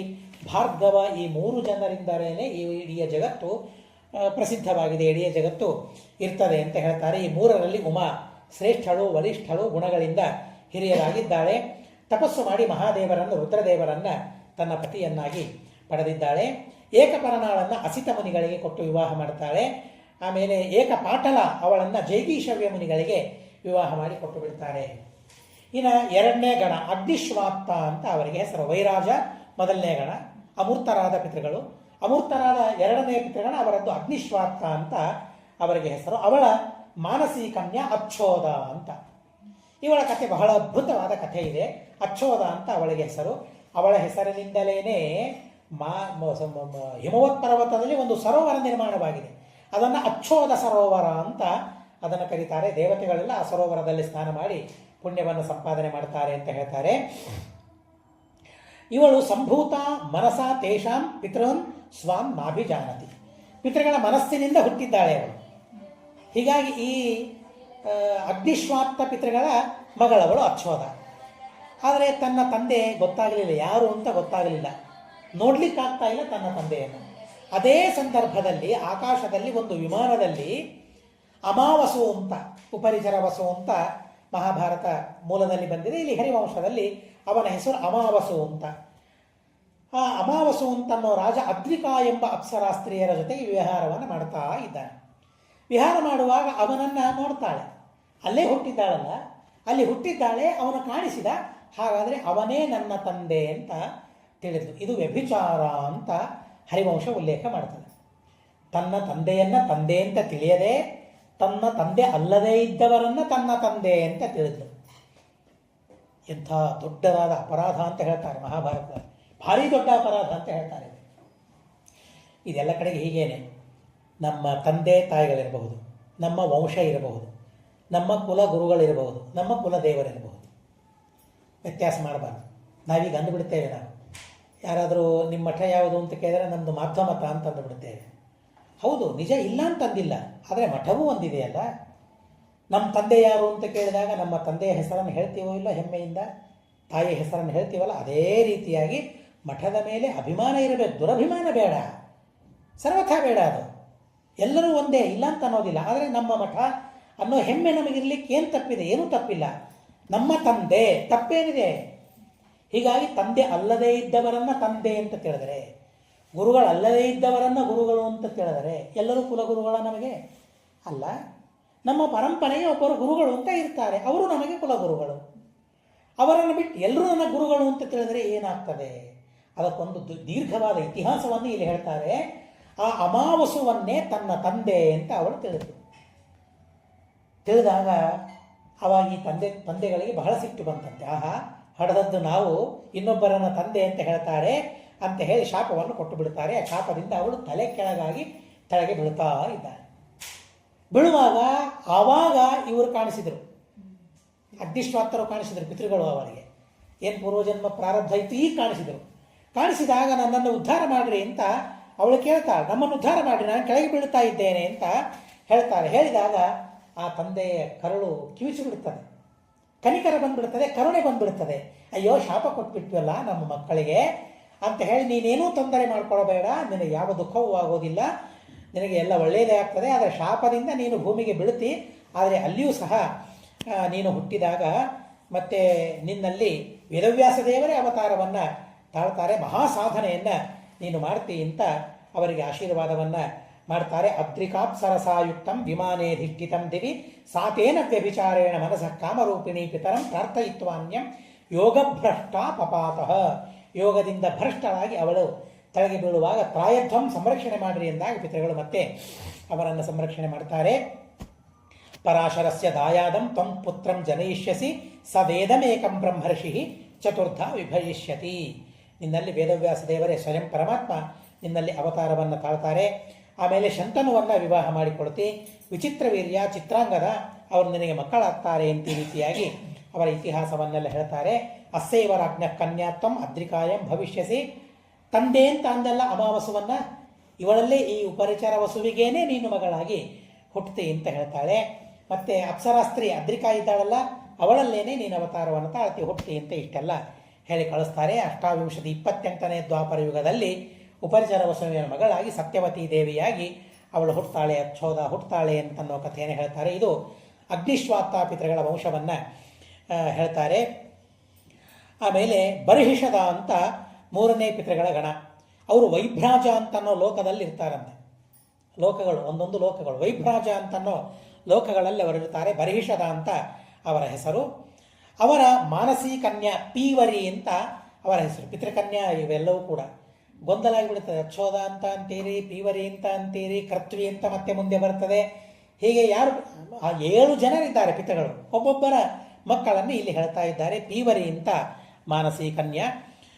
ಪರಾಶರ ಕುಲೋದ್ಭೂತ ಶುಕೋ ನಾಮ ಮಹಾತಪಃ ಭವಿಷ್ಯತಿ ಯುಗೆ ತಸ್ಮಿನ್ ಮಹಾಯೋಗೋ ದ್ವಿಜರ್ಷಭ. ಶುಕಾಚಾರ್ಯರು ಮತ್ತು ಈ ಪೀವರಿಯನ್ನು ವಿವಾಹವನ್ನು ಮಾಡಿಕೊಳ್ಳುತ್ತಾರೆ. ಆ ಶುಕಾಚಾರ್ಯರು ವೇದವ್ಯಾಸ ದೇವರ ಮಕ್ಕಳು. ವೇದವ್ಯಾಸ ದೇವರ ಮಕ್ಕಳಾದ ಶುಕಾಚಾರ್ಯರು ಪೀವರಿಯನ್ನು ವಿವಾಹ ಮಾಡಿಕೊಳ್ಳುತ್ತಾರೆ. ಕೃಷ್ಣಂ ಗೌರಂ ಪ್ರಭುಂ ಶಂಭುಂ ಕೃತ್ವೀಂ ಕನ್ಯಾಂ ತಥೈವಚ. ಅವರಿಗೆ 4 ಜನ ಮಕ್ಕಳಾಗ್ತಾರೆ. ಶುಕಾಚಾರ್ಯರಿಂದ ಪೀವರಿಯಲ್ಲಿ ಕೃಷ್ಣ, ಗೌರ, ಪ್ರಭು, ಶಂಭು ಅಂತ 4 ಜನ ಗಂಡಸರು. ಕೃತ್ವಿ ಅಂತ ಒಬ್ಬಳು ಹೆಣ್ಣು ಮಗಳು ಹುಟ್ಟುತ್ತಾಳೆ. ಆ ಕೃತ್ವಿಯನ್ನು ಅಣುಹ ಅಂತ ಒಬ್ಬ ರಾಜ, ಆ ರಾಜ ವಿವಾಹ ಮಾಡಿಕೊಳ್ಳುತ್ತಾನೆ. ಅಣುಹ ಮತ್ತು ಕೃತ್ವಿ ಇವರಿಬ್ಬರ ಮಗನೇ ಬ್ರಹ್ಮದತ್ತ. ಆ ಬ್ರಹ್ಮದತ್ತ ಯಾರು ಅಂತ ಅನ್ನೋ ಕಥೆ ಮತ್ತೆ ಮುಂದೆ ಬರ್ತದೆ. ಹೀಗೆ ಈ ಕಥೆಯಾಗ್ತದೆ. ಅದಾದ ಮೇಲೆ ಸುಕಾಲಾನಾಮ ಪಿತರಃ ವಶಿಷ್ಠಸ್ಯ ಪ್ರಜಾಪತೆ. ಇನ್ನು 3 ಥರದ ಪಿತೃಗಳು. ಆ 3 ಥರದ ಪಿತೃಗಳಲ್ಲಿ ಮೊದಲನೇ ಗಣ ಸುಕಾಲ ಅಂತ ಅವರ ಗಣ. ಹೀಗಾಗಿ ಅವರ ಮಾನಸಿ ಕನ್ಯಾ ಗೌಹು ಅಂತ ಅವಳ ಹೆಸರು. ಮಾನಸಿ ಕನ್ಯಾ ಮಗಳ ಹೆಸರು ಗೌಹು ಅಂತ. ಅವಳನ್ನು ಕೂಡ ಶುಕಾಚಾರ್ಯರೇ ವಿವಾಹವನ್ನು ಮಾಡಿಕೊಳ್ಳುತ್ತಾರೆ. 2ನೇ ಹೆಂಡತಿ ಅವಳು. ಏಕಶೃಂಗೇತಿ ವಿಖ್ಯಾತ ಸಾಧ್ಯಾನಾಂ ಕೀರ್ತಿವರ್ಧನಿ ಏತ್ವಾಂಗಿರಸಃ ಪುತ್ರಾಹ. ಆಮೇಲೆ ಮುಂದೆ ಆಂಗಿರಸಃ ಪುತ್ರಾಹ, ಆಂಗಿರಸರು ಅಂತ ಮತ್ತೊಬ್ಬ ಪಿತೃಗಳು. ಆ ಪಿತೃಗಳಿಂದ ವಿಶ್ವಮಹತಃ ಸ್ಪೃಶಾ ವೈ ವೃದ್ಧಶರ್ಮಣಃ. ಅವಳ ಪತ್ನಿ ವಿಶ್ವ ಮಹತ್ ಅಂತ ವೃದ್ಧಶರ್ಮನ ಸೊಸೆಯಾಗ್ತಾಳೆ. ಅವರ ಮಕ್ಕಳೇ ದಿಲೀಪ. ಆ ದಿಲೀಪ ಅಶ್ವಮೇಧ ಯಾಗವನ್ನು ಮಾಡ್ತಾನೆ. ದಿಲೀಪನ ಸ್ಮರಣೆ ಮಾಡೋದರಿಂದ ಅಂತಹ ಅದ್ಭುತವಾದ ಸಾಮರ್ಥ್ಯ ಅಂದರೆ, ದಿಲೀಪಂ ಯಜಮಾನಂಯೇ ಪಶ್ಯಂತಿ ಸುಸಮಾಹಿತಾ ಸತ್ಯವಂತಂ ಮಹಾತ್ಮಾನಂ ತೇಪಿ ಸ್ವರ್ಗದಿಚೋ ನರಃ. ಸ್ವರ್ಗವನ್ನು ಪಡಿಬೇಕಾದರೆ ಬಹಳ ಪ್ರಯತ್ನ ಮಾಡಬೇಕು, ಸಾಧನೆ ಬಹಳ ಮಾಡಬೇಕು. ಆದರೆ ಯಾವರು ದಿಲೀಪ ರಾಜನ ನೋಡ್ತಾರೆ, ನೋಡಿದವರಿಗೆ ಸ್ವರ್ಗ ಅಂತ. ಅಂಥ ಪುಣ್ಯಾತ್ಮ ದಿಲೀಪ ರಾಜ. ಅಂಥ ದಿಲೀಪ ರಾಜ ಅವರಿಗೆ ಹುಟ್ಟುತ್ತಾರೆ. ಸತ್ಯವಂತಂ ಮಹಾತ್ಮಾನಂ. ಮಹಾತ್ಮ. ಸುಸ್ವಧ ಅಂತ ಮತ್ತೊಂದು ಗಣ, ಪಿತೃಗಣ. ಸುಸ್ವಧ ತೇಷಾಂ ವೈ ಮಾನಸಿ ಕನ್ಯಾ ವಿರಜ. ಆ ಸುಸ್ವಧ ಎಂಬ ಪಿತೃಗಣರ ಮಗಳು ವಿರಜ ಅಂತ. ಆ ವಿರಜೆಯನ್ನು ಯಯಾತಿ ನಹುಷ ವಿವಾಹವಾಗ್ತಾನೆ. ನಹುಷನ ಮಗನೇ ಯಯಾತಿ. ತ್ರಯೇತೆ ಗಣ ಪ್ರೋಕ್ತಃ ಚತುರ್ಥಂ ತು ನಿಬೋಧಮೆ ಉತ್ಪನ್ನಾರೇ ಸ್ವಧಾಯಾಂ ತೇ ಸೋಮಪ ಇತಿ ವೈಕವೇ. ಸೋಮಪ ಅಂತ ಕೊನೆ ಪಿತೃಗಣ, 7ನೇ ಪಿತೃಗಳ ಗಣ. ಆ ಸೋಮಪರ ಮಾನಸಿ ಕನ್ಯಾ ನರ್ಮದಾ. ನಾವು ಯಾವ ನದಿಯನ್ನು ಕೇಳ್ತೇವೆ ನರ್ಮದಾ, ಅದು ಸೋಮಪ ಎಂಬ ಪಿತೃಗಳ ಕನ್ಯೆಯಾಗಿದ್ದಾಳೆ. ಪುರುಕುತ್ಸನ ಹೆಂಡತಿ. ಅವರಿಬ್ಬರ ಮಗನೇ ತ್ರಸದ್ಯಸ್ಯು ಅಂತ ಒಬ್ಬ ರಾಜ. ದಸ್ಯು ಅಂದರೆ ಶತ್ರುಗಳು, ಆ ಎಲ್ಲ ಶತ್ರುಗಳನ್ನು ತ್ರಸತ್ ನಾಶ ಮಾಡ್ತಾ ಇದ್ದ, ಭಯಪಡಿಸ್ತಾ ಇದ್ದ. ಆದ್ದರಿಂದಾಗಿ ತ್ರಸತ್ ದಸ್ಯು ಅಂತ ಅವರನ್ನು ಕರೀತಾರೆ. ಪಿತॄಣಾಂ ಸರ್ಗೇಣ ಸರ್ವೇಷಾಂ ದ್ವಿಜಸತ್ತಮ ತಸ್ಮಾದೇನಂ ಸ್ವಧರ್ಮೇಣ ಶ್ರಾದ್ದದೇವಂ ವದಂತಿ ವೈ. ಹೀಗೆ ಸೂರ್ಯನಿಂದ ಇದು ವಂಶ ಬಂದಿದೆ ಅಂತನ್ನೋದಕ್ಕಾಗಿ ಸೂರ್ಯನನ್ನು ಶ್ರಾದ್ದದೇವ ಪಿತೃದೇವ ಅಂತ ಕರೀತಾರೆ. ಶ್ರಾದ್ದದಲ್ಲಿ ಸರ್ವೇಷಾಂ ರಾಜತಂ ಪಾತ್ರಂ ಅಥವಾ ರಜತಾನ್ವಿತಂ ದತ್ತಂ ಸ್ವಧಾಂ ಪುರೋಧಾಯ ಶ್ರಾದ್ದಂ ಪ್ರೀಣಾತಿ ವೈ ಪಿತೃನ್. ಶ್ರಾದ್ದ ಮಾಡುವಾಗ ಪಿತೃಗಳ ಉದ್ದೇಶದಿಂದ ಪಿತೃಗಳ ತೃಪ್ತಿಯಾಗಲಿ ಅಂತ ಬ್ರಾಹ್ಮಣರನ್ನು ಕರೆದಿರ್ತೇವೆ. ಬ್ರಾಹ್ಮಣರನ್ನು ಕರೆದಾಗ ಆ ಬ್ರಾಹ್ಮಣರಿಗೆ ರಜತ ದಾನವನ್ನು ಮಾಡಬೇಕು, ಅದರಿಂದ ಪಿತೃಗಳಿಗೆ ಬಹಳ ತೃಪ್ತಿಯಾಗ್ತದೆ ಅಂತ ಹೇಳ್ತಾರೆ. ರಜತ ದಾನ ಮಾಡಲಿಕ್ಕಾಗಲಿಲ್ಲ ಅಂತಂದರೆ ನಾವು ಯಾವುದೇ ಪಾತ್ರೆಯನ್ನು ಕೊಟ್ಟರು ಅದರಲ್ಲಿ ಸಣ್ಣ ರಜತದ ಒಂದು ನಾಣ್ಯ ನಮಗೆ ಎಷ್ಟು ಸಾಧ್ಯವೋ ಆ ರಜತದ ನಾಣ್ಯವನ್ನು ಆ ತಾಮ್ರದ ಪಾತ್ರೆಯಲ್ಲಿಯೋ ಹಿತ್ತಾಳೆ ಪಾತ್ರೆ ಉಪಯೋಗಿಸಬಾರದು ಅಂತ ಹೇಳಿದ್ದಾರೆ. ಸಾಮಾನ್ಯವಾಗಿ ತಾಮ್ರದ ಪಾತ್ರೆಯಲ್ಲಿ ಆ ಬೆಳ್ಳಿಯ ನಾಣ್ಯವನ್ನು ಹಾಕಿ ರಜತಾನ್ವಿತವಾಗಿ ಅದನ್ನು ಕೊಡಬೇಕು. ಸಾಮರ್ಥ್ಯ ಇಲ್ಲದೇ ಇದ್ದವರು ಆ ರೀತಿಯಾಗಿ ಕೊಡೋದ್ರಿಂದ ಪಿತೃಗಳಿಗೆ ಬಹಳ ತೃಪ್ತಿಯಾಗ್ತದೆ ಅಂತ ಹೇಳ್ತಾರೆ. ಸ್ವರ್ಗಂ ಆರೋಗ್ಯಮೇವಾಥ ಯದನ್ನದಪಿ ಚೇಪ್ಸಿತಂ ದೇವತಾನಾಂ ಪಿತರಃ ಪೂರ್ವಮಾಪ್ಯಾಯನಂ ಸೃತಂ ಶೀಘ್ರ ಪ್ರಸಾದ ಅಕ್ರೋಧಾ ಲೋಕಸ್ಯ ಆಪ್ಯಾಯನಂ ಪರಂ. ಯಾಕೆ ಪಿತೃಗಳ ಉದ್ದೇಶದಿಂದ ಕರ್ಮವನ್ನು ಮಾಡಬೇಕು ಅಂತಂದರೆ ಶೀಘ್ರವಾಗಿ ಅನುಗ್ರಹ ಮಾಡ್ತಾರಂತೆ ಪಿತೃಗಳು. ದೇವತೆಗಳಂತೆ ತಡಮಾಡಿ ಫಲ ಕೊಡೋದಿಲ್ಲ, ಪಿತೃಗಳು ಅತಿ ಶೀಘ್ರವಾಗಿ ಫಲವನ್ನು ಕೊಡ್ತಾರೆ. ಹೀಗಾಗಿ ವಿಶೇಷವಾಗಿ ಪಿತೃಗಳ ಆರಾಧನೆಯನ್ನು ನಾವೆಲ್ಲರೂ ಮಾಡಬೇಕು. ಮತ್ತು ಸಿಟ್ಟಿಗೆ ಬರೋದಿಲ್ಲ ಪಿತೃಗಳ ಅಕ್ರೋಧ. ಹೀಗಾಗಿ ಶ್ರಾದ್ದ ಮಾಡುವಾಗ ಕ್ರೋಧ ಇರಬಾರದು ಅಂತ ಹೇಳ್ತಾರೆ. ಬ್ರಾಹ್ಮಣರಿಗೆ ಕರೆದರೆ ಪ್ರಾರ್ಥನೆ ಮಾಡಬೇಕು ಅಂತ ಹೇಳ್ತಾರೆ. ಅಕ್ರೋಧನೈ ಶೌಚಪರೈ ಸತತಂ ಬ್ರಹ್ಮವಾದಿಭಿ ಭವಿತವ್ಯಂ ಭವದ್ಭಿಶ್ಚ ಮಯಾಚ. ಬ್ರಾಹ್ಮಣರಿಗೆ ಪ್ರಾರ್ಥನೆ ಮಾಡಬೇಕಂತೆ, ನಾನು ಶ್ರಾದ್ದ ಮಾಡ್ತಾ ಇದ್ದೇನೆ, ಹೀಗಾಗಿ ನೀವು ಕ್ರೋಧಕ್ಕೆ ಒಳಗಾಗಬಾರ್ದು, ನಾನೂ ಕ್ರೋಧಕ್ಕೆ ಒಳಗಾಗಬಾರ್ದು. ಸಂಕಲ್ಪವನ್ನು ಮಾಡಬೇಕು, ಪ್ರತಿಜ್ಞೆ ಮಾಡಬೇಕು. ಮೊದಲಿಗೆ ಅಕ್ರದ್ಧರಾಗಿ ನಾವಿಬ್ಬರೂ ಸೇರಿ ಶ್ರಾದ್ದವನ್ನು ಮಾಡೋಣ, ಪಿತೃಗಳನ್ನು ಸಂತೋಷಪಡಿಸೋಣ. ಸಿಟ್ಟು ಅಂದರೆ ಅವರಿಗಾಗೋದಿಲ್ವಂತೆ ಪಿತೃಗಳಿಗೆ. ಆ ಕಾರಣಕ್ಕಾಗಿ ಸಿಟ್ಟಿಗೆ ಮಾರದೇನೆ ಕರ್ಮವನ್ನು ಮಾಡಬೇಕು, ಪಿತೃಕರ್ಮವನ್ನು ಮಾಡಬೇಕು ಅಂತ ಹೇಳ್ತಾರೆ. ಶುದ್ಧವಾದ ರೀತಿಯಲ್ಲಿ ಪಿತೃಕರ್ಮವನ್ನು ಮಾಡಿದರೆ ಅವರಿಗೆ ಬಹಳ ತೃಪ್ತಿಯಾಗ್ತದೆ. ಸ್ಥಿರ ಪ್ರಸಾದಾಶ್ಚ ಸದಾ ತಾನ್ನಮಸ್ಯಸ್ವ ಭಾರ್ಗವ. ಮತ್ತು ಸ್ಥಿರವಾದ ಅನುಗ್ರಹವನ್ನು ಮಾಡಿಬಿಡ್ತಾರಂತೆ. ಈಗ ನಾವು ಕೇಳಿದ್ವಿ ಅವಳಿಗೆ ಎಂಥ ಅನುಗ್ರಹವನ್ನು ಮಾಡ್ತಾಳೆ ಅಚ್ಚೋದಾಗಿ ಪಿತೃಗಳು, ಹಾಗೆ ಸ್ಥಿರವಾದ ಅನುಗ್ರಹವನ್ನು ದೇವತೆಗಳು ಮಾಡ್ತಾರೆ, ಶೀಘ್ರವಾಗಿ ಅನುಗ್ರಹವನ್ನು ಮಾಡ್ತಾರೆ. ನೀನು ಪಿತೃಭಕ್ತನಾಗಿದ್ದಿ, ವಿಶೇಷವಾಗಿ ಭಗವಂತನ ಆರಾಧನೆಯನ್ನು ಮಾಡುವಂತ ಇಷ್ಟೆಲ್ಲ ಮಾರ್ಕಾಂಡೇಯರಿಗೆ ಉಪದೇಶ ಮಾಡಿ ಸನತ್ಕುಮಾರರು ಅಲ್ಲಿಂದ ತಿರೋಹಿತರಾಗಿದ್ದಾರೆ ಅಂತನ್ನೋ ಕಥೆಯನ್ನು ಬಹಳ ಅದ್ಭುತವಾದ ರೀತಿಯಲ್ಲಿ ತಿಳಿಸ್ತಾರೆ. ಬ್ರಹ್ಮದತ್ತ ಅಂತ ಒಂದು ಕಥೆಯನ್ನು ಹೇಳಿರಲ್ಲ, ಆ ಕಥೆಯನ್ನು ಹೇಳ್ತಾರೆ. ಬ್ರಹ್ಮದತ್ತ ಅಂತ ರಾಜ, ಪುತ್ರೋಭೂತ್ ರಾಜಶಾರ್ದೂಲ ಸರ್ವಸೇನೇತಿ ವಿಶ್ರುತಃ. ಅವನಿಗೆ ಮಗ ಆಗ್ತಾನೆ ಸರ್ವಸೇನ ಅಂತ. ಆ ರಾಜನ ಹತ್ತಿರ ಒಂದು ಪಕ್ಷಿಯ ಹೆಸರು ಪೂಜನೀಯ ಅಂತ. ಪಕ್ಷಿಗಳಿಗೂ ಹೆಸರನ್ನು ಇಡ್ತಾರೆ. ನಾವು ಬರೀ ಹಸುಗಳಿಗೆ ಎತ್ತುಗಳಿಗೆ ಹೆಸರಿಟ್ಟದ್ದನ್ನು ನಾವು ನೋಡ್ತೇವೆ, ಈಗಂತೂ ಅದರ ಅನುಭವವೂ ನಮಗೆ ಇಲ್ಲ. ಆದರೆ ಎಷ್ಟು ವಿಚಿತ್ರ, ಪಶುಗಳಿಗೆ ಆ ಕಾವೇರಿ ಅಂತ ಕರೆದರೆ ಅದೇ ಬರ್ತದೆ. 100 ಆಕಳು ಇರ್ತದೆ, ಯಾವುದೂ ಬರೋದಿಲ್ಲ. ಆದರೆ ಕೇಳಿ ಆ ಶಬ್ದದ ಜ್ಞಾನವೂ ಅವರಿಗೆ ಆಗಿರ್ತದೆ. ಅವಳಿಗೆ ಏನು ವಿಚಿತ್ರವೋ ಗೊತ್ತಿಲ್ಲ, ಪ್ರಾಣಿಗಳ ವಿಚಿತ್ರವಾದ ಪರಿಜ್ಞಾನ. ಹೀಗಾಗಿ ಆ ಹಸುಗಳಿಗೆ ಇಟ್ಟಂತೆ ಆ ಪಕ್ಷಿಗೂ ಪೂಜನೀಯ ಅಂತ ಹೆಸರನ್ನಿಟ್ಟಿದ್ದಾನೆ. ಬ್ರಹ್ಮದತ್ತನ ಗೆಳತಿಯಾಗಿ ಆ ಪೂಜನೀಯ ಪಕ್ಷಿ ಇದೆ. ಅಥಸಾ ಪೂಜನೀಯ ವೈ ರಾಜಪುತ್ರ ಸ್ವಪುತ್ರಯೋ ತುಲ್ಯ ಸ್ನೇಹಾತ್ ಪ್ರೀತಿಮತಿ ದಿವಸೇ ಭವತ. ಒಂದು ದಿವಸ ರಾಜ ಹೇಳ್ತಾನೆ, ನನ್ನ ಹೆಂಡತಿ ಗರ್ಭಿಣಿಯಾಗಿದ್ದಾಳೆ ಅಂತ ಹೇಳ್ತಾಳೆ. ಬಹಳ ಸಂತೋಷದ ಸುದ್ದಿ. ಮತ್ತೆ ನಿನಗೆ ಮಗನಾಗ್ತಾನಲ್ಲ, ನಿನ್ನ ಮಗನ ಜೊತೆಗೆ ಆಟವಾಡುವುದಕ್ಕಾಗಿ ನನಗೂ ಒಂದು ಕೂಸಾಗೋದಿದೆ ಅಂತ ಆ ಪೂಜನೀಯ ಪಕ್ಷಿ ಹೇಳ್ತದೆ. ಒಂದೇ ದಿವಸದಲ್ಲಿ ರಾಜನ ಮಡದಿ ಹಾಗೂ ಪೂಜನೀಯ ಪಕ್ಷಿ ಇಬ್ಬರು ಮಕ್ಕಳನ್ನು ಪಡಿತಾರೆ. ಆ ಪಕ್ಷಿ, ಮಗು ಪಕ್ಷಿ ಮತ್ತು ಈ ಮಗ ಇಬ್ಬರೂ ಸೇರಿ ಆಟ ಆಡ್ತಾ ಇದ್ದಾರೆ, ಸರ್ವಸೇನ ಮತ್ತು ಆ ಪೂಜನೀಯ ಪಕ್ಷಿಯ ಮಗು. ಬೆಳಗ್ಗೆಲ್ಲ ಹೊರಗಡೆ ಹೋಗಬೇಕು. ನೋಡಿ, ಪಕ್ಷಿಗೂ ಸಹ ಉದ್ಯಮ ಪ್ರಯತ್ನ ಬೇಕು. ಬೆಳಗ್ಗೆಲ್ಲ ಹೊರಗೆ ಹೋಗ್ಬೇಕು. ಯಾಕೆ? ಆಹಾರ ತರೋದಕ್ಕಾಗಿ, ಮಕ್ಕಳಿಗೆ ಆಹಾರ ತರೋದಕ್ಕಾಗಿ ಬೆಳಗ್ಗೆ ಹೊರಗೆ ಹೋಗಬೇಕು. ಸಾಯಂಕಾಲ ಬರುವಾಗ ಅಮೃತ ಫಲವನ್ನು ತರಬೇಕಂತೆ. ಬರೀ ತನ್ನ ಮಗುವಿಗೆ ಮಾತ್ರ ಅಲ್ಲ, ಆ ರಾಜಪುತ್ರನಿಗೂ ರಾಜಕುಮಾರನಿಗೂ ಸಹ ಫಲವನ್ನು ತಂದುಕೊಡ್ಬೇಕಂತೆ. ಯಾಕೆ ಅಂದರೆ ಆ ತನ್ನ ಪಕ್ಷಿ ಅದಕ್ಕೆ ನಡಿಲಿಕ್ಕಾಗ್ತಾ ಇಲ್ಲ, ಮಾತನಾಡೋದು ಅಂದರೆ ಪಕ್ಷಿ ಭಾಷೆಯನ್ನೇ ಮಾತಾಡಬೇಕಲ್ಲ, ಪಕ್ಷಿ ಭಾಷೆಯಲ್ಲಿ ಮಾತಾಡಲಿಕ್ಕಾಗ್ತಾ ಇಲ್ಲ, ನಡಿಲಿಕ್ಕಾಗ್ತಾ ಇಲ್ಲ. ಅದಕ್ಕಾಗಿ ಅದಕ್ಕೆ ಔಷಧಿಗಳು ಗೊತ್ತು. ಏನು ಔಷಧ ಕೊಟ್ಟರೆ ಮಾತಾಡ್ತವೆ, ಚೆನ್ನಾಗಿ ನಡೀತವೆ, ಪುಷ್ಟಿ ಸಿಗುತ್ತದೆ. ಅಂಥ ಔಷಧಿಯನ್ನು, ಅಮೃತ ಫಲವನ್ನು ತಂದು ತನ್ನ ಮಗುವಿಗೆ ಕೊಡ್ತಾ ಇದೆ. ಮಗುವಿಗೆ ಮಾತ್ರ ಅಲ್ಲ, ರಾಜಕುಮಾರನಿಗೂ ಕೊಡ್ತಾ ಇದೆ. ಒಂದು ದಿವಸ ಆ ಪೂಜನೀಯ ಪಕ್ಷಿ ಹೊರಗೆ ಹೋಗಿದೆ ಆಹಾರ ತರೋದಕ್ಕಾಗಿ. ಸರ್ವಸೇನ ರಾಜಕುಮಾರನಿಗೆ ಬಹಳ ಸಿಟ್ಟು, ಮೊದಲಿಂದಲೂ ಬಹಳ ಸಿಟ್ಟು. ಅವನಿಗೆ ಸಿಟ್ಟು ಬಂದಾಗ ಎಲ್ಲ ವಸ್ತುಗಳನ್ನು ಒಗಿತಾನಂತೆ. ಆದರೆ ಆ ಸೇವಕಿಯರಿಗೆ ಗೊತ್ತಾಯಿತು, ಆ ಪೂಜನೀಯ ಆ ಪಕ್ಷಿಯ ಕೂಸು ಮಗು ಏನಿದೆ ಆ ಮಗುವನ್ನು ಕೈಯಲ್ಲಿ ತಂದು ಕೊಟ್ಟರೆ ಎಲ್ಲ ಸಿಟ್ಟು ಶಾಂತವಾಗ್ತಾ ಇದ್ದಂತೆ. ಅಷ್ಟು ಪ್ರೀತಿ ಆ ಮಗುವಿಗೆ ಮತ್ತು ಪಕ್ಷಿಗೆ, ಅಷ್ಟು ಗೆಳೆತನ ಅವರಲ್ಲಿತ್ತು. ಒಂದು ದಿವಸ ಬಹಳ ಸಿಟ್ಟು ಬಂದು ಹೋಗಿದೆ ರಾಜಕುಮಾರನಿಗೆ. ಏನು ಕೈಯಲ್ಲಿ ಕೊಟ್ಟರು ಎಸಿತಾ ಇದ್ದಾನೆ. ಎಲ್ಲರೂ ಸಹಜವಾಗಿ ಆಲೋಚನೆ ಮಾಡಿದರು ಪಕ್ಷಿಯನ್ನು ತಂದು ಕೊಡೋಣ ಅಂತ ಹೇಳಿ ಪಕ್ಷಿಯನ್ನು ತಂದು ಕೊಟ್ಟರೆ ಅದನ್ನು ಕತ್ತನ್ನು ಹಿಸುಕಿ ತಲೆಗೆ ಹಾಕಿಬಿಡ್ತಾನೆ ರಾಜಕುಮಾರ. ರಾಜನಿಗೆ ಬಹಳ ತೊಂದರೆ ಆಯಿತು. ಇಷ್ಟು ಪ್ರೀತಿಯಿಂದ ನಾನು ಆ ಪೂಜನೀಯ ಪಕ್ಷಿ ಇದ್ವಿ, ಇವತ್ತು ಇಂಥ ಅನರ್ಥ ಆಗೋತಲ್ಲ, ಏನಾಗ್ತದೋ ಏನೋ. ಸಾಯಂಕಾಲ ಪೂಜನೀಯ ಪಕ್ಷಿ ಬರ್ತದೆ, ಸತ್ತು ಬಿದ್ದ ಮಗುವನ್ನು ನೋಡಿಬಿಡ್ತದೆ. ಮಗುವನ್ನು ಬಿದ್ದು ಶಾಪ ಕೊಡ್ತಾನೆ. ಶಾಪ ಕೊಟ್ಟು ತಾನು ಹಾರಿ ಹೋಗ್ತಾನೆ. ಹೋದಾಗ ಕರಿತಾನೆ ರಾಜ, ಇಲ್ಲ ನಿಮ್ದೇನು ತಪ್ಪಿಲ್ಲ, ಎಲ್ಲ ನಮ್ಮದೇ ತಪ್ಪಿದೆ, ಶಾಪ ಕೊಟ್ಟಿದ್ದಿ ಕೊಡು, ಆಗ ನಮ್ಮ ಜೊತೆಗಿರು ಅಂತ ಬೇಕಾದಷ್ಟು ಹೇಳ್ತಾನೆ. ಬರೀ ಶಾಪ ಕೊಡೋದಲ್ಲ, ತನ್ನ ಮೂಗಿನಿಂದ ಅವನ ಕಣ್ಣು ಗುಡ್ಡೆ ಹೊರಗೆ ಬರುವಂತೆ ಮಾಡಿಬಿಡ್ತಾನೆ.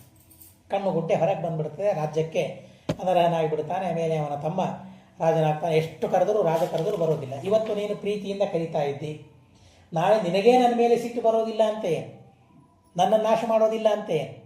ಹೀಗಾಗಿ ಮನುಷ್ಯರನ್ನು ನಾನು ನಂಬೋದಿಲ್ಲ ಅಂತ ಅದು ಹೇಳಿಬಿಡ್ತದೆ. ನೀನೇನು ಮಾಡಲಿಕ್ಕಿಲ್ಲ, ಆದರೆ ನಿನ್ನ ಸೇವಕರಿರ್ತಾರಲ್ಲ, ನಿನ್ನ ಮೇಲೆ ಬಹಳ ಪ್ರೀತಿ ಇರ್ತದೆ. ನಿನ್ನ ಪ್ರೀತಿಯನ್ನು ಸಂಪಾದನೆ ಮಾಡಿಕೊಳ್ಳಬೇಕು ಅಂತ ನನಗೇನರ್ಥ ಮಾಡಿದರೆ ನಾನೆಲ್ಲಿ ಹೋಗಿ, ಆದ್ದರಿಂದ ನಾನು ನಿನ್ನ ಹತ್ರ ಬರೋದೇ ಇಲ್ಲ ಅಂತ ಹೇಳಿ ಅವರು ಹೋಗಿಬಿಡ್ತಾರೆ. ಇಷ್ಟು ಅದರ ಕಥೆಯಾಗ್ತದೆ. ಈ ರಾಜ ಬಂದದ್ದು ಯಾಕೆ, ಹೇಗೆ ಬಂದ, ಯಾರಿವನು ಅನ್ನೋ ಇತಿಹಾಸವನ್ನು ಹೇಳೋದಕ್ಕಾಗಿ, ಆ ಬ್ರಹ್ಮದತ್ತನ ಕಥೆಯನ್ನು ಹೇಳೋದಕ್ಕಾಗಿ ಬಹಳ ವಿಚಿತ್ರವಾದ ಕಥೆಯನ್ನು ಹೇಳ್ತಾರೆ. ವಾಗ್ದುಷ್ಟ, ಕ್ರೋಧನ, ಹಿಂಸ್ರ, ಪಿಶುನ, ಕವಿ, ಖಸ್ರಮ, ಪಿತೃವರ್ತಿ ಅಂತ 7 ಜನ ವಿಶ್ವಾಮಿತ್ರರ ಮಕ್ಕಳು ಅಂತ ಇಲ್ಲಿ ಹೇಳ್ತಾರೆ. ಆ ವಿಶ್ವಾಮಿತ್ರ ಯಾರು ಅಂತ ಅನ್ನೋದು ಗೊತ್ತಿಲ್ಲ. ಈ ವಿಶ್ವಾಮಿತ್ರನೋ ಅಥವಾ ಹೆಸರಿನೆಲ್ಲರೋ ಮತ್ತೊಬ್ಬ ಋಷಿಯೋ ಯಾರೋ ಗೊತ್ತಿಲ್ಲ. ಅಂತ ವಿಶ್ವಾಮಿತ್ರನಿಗೆ 7 ಜನ ಮಕ್ಕಳು. ಅವರು ಗಾರ್ಗ್ಯರ ಹತ್ತಿರ ಅಧ್ಯಯನ ಮಾಡೋದಕ್ಕಾಗಿ ಅಂತ ಹೋಗ್ತಾರೆ. ಗಾರ್ಗ್ಯ ಋಷಿಗಳ ಹತ್ತಿರ ವೇದಾಧ್ಯಯನವನ್ನು ಮಾಡಬೇಕು ಅಂತ ಹೋಗ್ತಾರೆ ಈ 7 ಜನ. ಹೋದಾಗ ವಿನಿಯೋಗಾತ್ ಗುರೋಸ್ತಸ್ಯ ಗಾಂ ದೋಗ್ಧ್ರೀಂ ಸಮಕಾಲಯ. ಮೊದಲಿಗೆ ಗುರುಗಳು ಹೇಳ್ತಾರೆ, ದನ ಕಾಯ್ಬೇಕು. ಮೊದಲಿಗೆ ಗುರುಕುಲಕ್ಕೆ ಬಂದ ಮೊದಲ ವರ್ಷ ಅವರ ಕೆಲಸ ಏನು ಅಂತಂದರೆ ದನ ಕಾಯೋ ಕೆಲಸ. ಹೇಗೆ ಆ ಕೆಲಸವನ್ನು ಒಪ್ಪಿಸ್ತಾರೆ, ದನವನ್ನು ಕಾಯ್ತಾ ಇದ್ದಾರೆ. ತೇಷಾಂ ಪಥಿಕ್ಷುಧಾರ್ಥಾನಾಂ ಬಾಲ್ಯಾನ್ ಮೋಹಚ್ಚ ಭಾರತ ಕ್ರೂರ ಬುದ್ಧಿ ಸಮಭವತ್ತಾಂ ಗಾಂ ವೈ ಹಿಂಸಿತುಂ ತದ. ಒಂದು ಸಲ ಹಸುವನ್ನು ಕಪಿಲಾಗೋ, ಅದು ಕಪಿಲಾಗೋ ಅಂತ ಕರೀತಾರೆ, ಕಪಿಲ ಹಸು, ಅದನ್ನು ರಕ್ಷಣೆ ಮಾಡೋದಕ್ಕಾಗಿ ಇಂಥ ಕಾಡಿಗೆ ಹೋಗಿದ್ದಾರೆ. ಹೋದಾಗ ವಿಚಿತ್ರವಾದ ಹಸುವೆ, ಭಾರಿ ಹಸುವೆ. ಸುತ್ತಮುತ್ತ ನೋಡ್ತಾರೆ, ತಿನ್ನೋದಕ್ಕಾಗಿ ಏನೇನೇನೇನೂ ಇಲ್ಲ. ಪ್ರಾರಬ್ಧ ನೋಡಿ ಹೇಗಿರ್ತದೆ, ಏನೂ ಕಾಣಿಸ್ತಾ ಇಲ್ಲ. ಇಂಥ ವಸ್ತು ತಿನ್ನಬಹುದು ಅಂತ ಗೊತ್ತಾಗ್ತಾ ಇಲ್ಲ. ಅವರ ಕಣ್ಣಿಗೆ ಕಾಣಿಸ್ತಾ ಇರೋದಂದೇ ಆಕಳು ಬಿಟ್ಟೆ ತಿನ್ನಲಿಕ್ಕೆ ಏನೇ ವಸ್ತು ಕಾಣಿಸ್ತಾ ಇಲ್ಲ. ಕೊನೆಗೆ 7 ಜನ ವಿಚಾರ ಮಾಡ್ತಾರೆ, ಈ ಹಸುವನ್ನು ಕೊಂದು ಮಾಂಸವನ್ನು ತಿಂದು ನಮ್ಮ ಪ್ರಾಣವನ್ನು ಬದುಕಿಸಿಕೊಳ್ಳೋಣ ಅಂತ ಆಲೋಚನೆ ಮಾಡ್ತಾರೆ.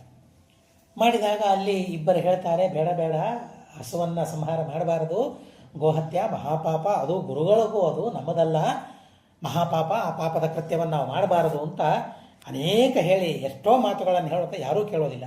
ಕವಿ ಮತ್ತು ಖಸ್ರಮ ಬೇಡ ಅಂತ ಹೇಳ್ತಾರೆ, ಕೇಳೋದಿಲ್ಲ. ಕೊನೆಗೆ ಇವರು ಏನು ಮಾಡಿದರೂ ಕೇಳೋದಿಲ್ಲ. ಆ ಗೋಹತ್ಯೆ ಮಾಡಿಯೇ ಇವರು ಮತ್ತು ಅದನ್ನು ತಿಂದೇ ಹಸುವೆ ಪರಿಹಾರ ಮಾಡಿಕೊಳ್ತಾರೆ ಅಂತ ಗೊತ್ತಾದ ಮೇಲೆ ಕೊನೆಯವನು ಪಿತೃವರ್ತಿ ಅಂತ ಅವನ ಹೆಸರು.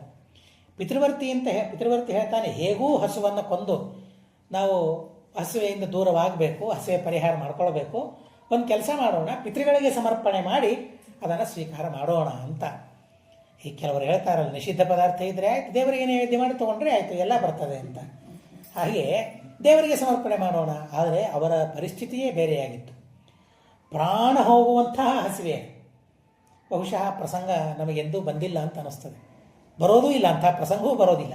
ಯಾವಾಗಲೂ 2 ಇರ್ತದೆ, ಕುಡಿಯೋದಕ್ಕಾಗಿ, ತಿನ್ನೋದಕ್ಕಾಗಿ. ಅಕ್ಕಪಕ್ಕದಲ್ಲಿ ಏನೇ ಜಯ ವಿಜಯರಂತೆ ಇದ್ದು ಬಿಟ್ಟಿರ್ತವೆ ಅವು. ಹೀಗಾಗಿ ಹಸುವೆ ಪರಿಜ್ಞಾನವೇ ಇಲ್ಲದೆ ನಾವು ಬೆಳೆದು ಬಿಟ್ಟಿದ್ದೇವೆ. ಹಸುವೇ ಇಲ್ಲ, ನೀರಿಡಿಕೆ ಇಲ್ಲ. ಆದರೆ ಅವರಿಗೆ ಎಂಥ ವೇದನೆಯಾಗಿ ಇನ್ನು ಮುಂದಿನ ಕ್ಷಣದಲ್ಲಿ ಸತ್ತೇ ಬಿಡುತ್ತೇವೆ, ಮರಣವೇ, ಅಷ್ಟು ಹಸಿವೆ ಆಗ್ತಾ ಇದೆ. ಅಂಥ ಸಂದರ್ಭದಲ್ಲಿ ಏನು ಮಾಡಿದರೂ ತಪ್ಪಿಲ್ಲ ಅಂತ ಶಾಸ್ತ್ರ. ಯಾಕೆಂದರೆ ನಾನು ಬದುಕಬೇಕು ಮೊದಲಿಗೆ. ಈ ದೇಹ ಸಾಮಾನ್ಯವಾದದ್ದಲ್ಲ.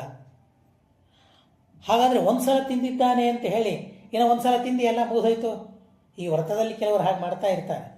ಏನೋ ಕೆಲವು ಸಲ ಗೊತ್ತಾಗದೇನೆ ತಿಂದಿಟ್ಟಿರ್ತಾರೆ, ಇನ್ನು ನಾನು ವ್ರತ ಕೆಟ್ಟು ಹೋಯ್ತು, ಮುಗಿದೋಯ್ತು ಈ ಸಲ ವ್ರತ ಅಂತ. ಬೇಕಾಗಿಲ್ಲ. ತಿಳಿಯದೇ ಒಂದು ಸಲ ತಿಂದಿದ್ದೇವೆ ಅಂತಂದು ಮಾತ್ರಕ್ಕೆ ವ್ರತವನ್ನು ಮುರಿಯೋ ಅಗತ್ಯ ಏನೂ ಇಲ್ಲ. ಹಾಗೆ ಅವರು ಅಂಥ ಪ್ರಸಂಗದಲ್ಲಿ ಮಾತ್ರ ಏನು ತಿಂದರೂ ಅದು ಶರೀರ ಧಾರಣೆಕ್ಕಾಗಿ ಮಾಡಿರ್ತಾರೆ, ಅದರಿಂದಾಗಿ ಪಾಪವಾಗೋದಿಲ್ಲ.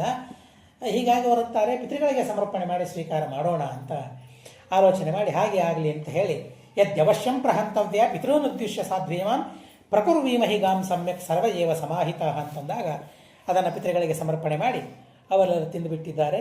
ಆಶ್ರಮಕ್ಕೆ ಬಂದರು. ಆಕಳಲ್ಲಿ ಅಂತ ಕೇಳಿದ್ರು. ಇಲ್ಲ, ನಾವು ಕಾಯ್ತಾ ಇದ್ವಿ, ಆದರೆ ಹುಲಿ ಬಂದು ಎತ್ಕೊಂಡು ಹೋಗಿಬಿಡ್ತು, ಸಂಹಾರ ಮಾಡಿಬಿಡ್ತು ಅಂತಂದಾಗ ವಿಶ್ವಾಸ. ನೋಡಿ, ಗುರುಗಳಿಗೆ ಶಿಷ್ಯರ ಮೇಲೆ ವಿಶ್ವಾಸ ಇಲ್ಲದೆ ಏನು ಕೆಲಸ ಇದೆ? ಏನೂ ಕೆಲಸ ಇಲ್ಲ. ಅಂಥ ದೊಡ್ಡ ಪಾತ್ರ ವಿಶ್ವಾಸದ್ದು ಇದೆ. ಪುರಾಣಗಳಲ್ಲಿ ನಾವು ಅದನ್ನು ನೋಡ್ತೇವೆ. ಗುರುಗಳೇ ಹೇಳ್ತಾರೆ, ಇಲ್ಲ ಹುಲಿ ಬಂತು ಎತ್ಕೊಂಡು ಹೋಯ್ತು ಅಂತಂದಾಗ ಸತ್ಯ ಮಾತು. ಇವರು ಯಾರೂ ಸುಳ್ಳು ಮಾತನಾಡುವವರಲ್ಲ ಅಂತನೋ ಭರವಸೆ ಅವರಿಗೆ. ಹೌದಾ, ನೀವು ಬದುಕಿ ಬಂದ್ರಲ್ಲ ಸಾಕು ಅಂತಂದುಬಿಡ್ತಾರೆ ಗುರುಗಳು. ಗಾರ್ಗ್ಯ ಶಾರ್ದೂಲೇನ ಹತಾಧೇನು ವತ್ಸೋಯಂ ಗರಿಷ್ಯತಾಮಿತಿ. ಕರು ಮಾತ್ರ ಉಳಿದಿದೆ, ಈ ಕರುವನ್ನು ತಾವು ಸ್ವೀಕಾರ ಮಾಡಬೇಕು ಅಂತಂದಾಗ ಆರ್ಜವಾತ ರುಜುತನ ಬರೋದು ಹೇಳಿದ್ದಾರೆ. ಹಾಗೆ ಕೇಳೋದು.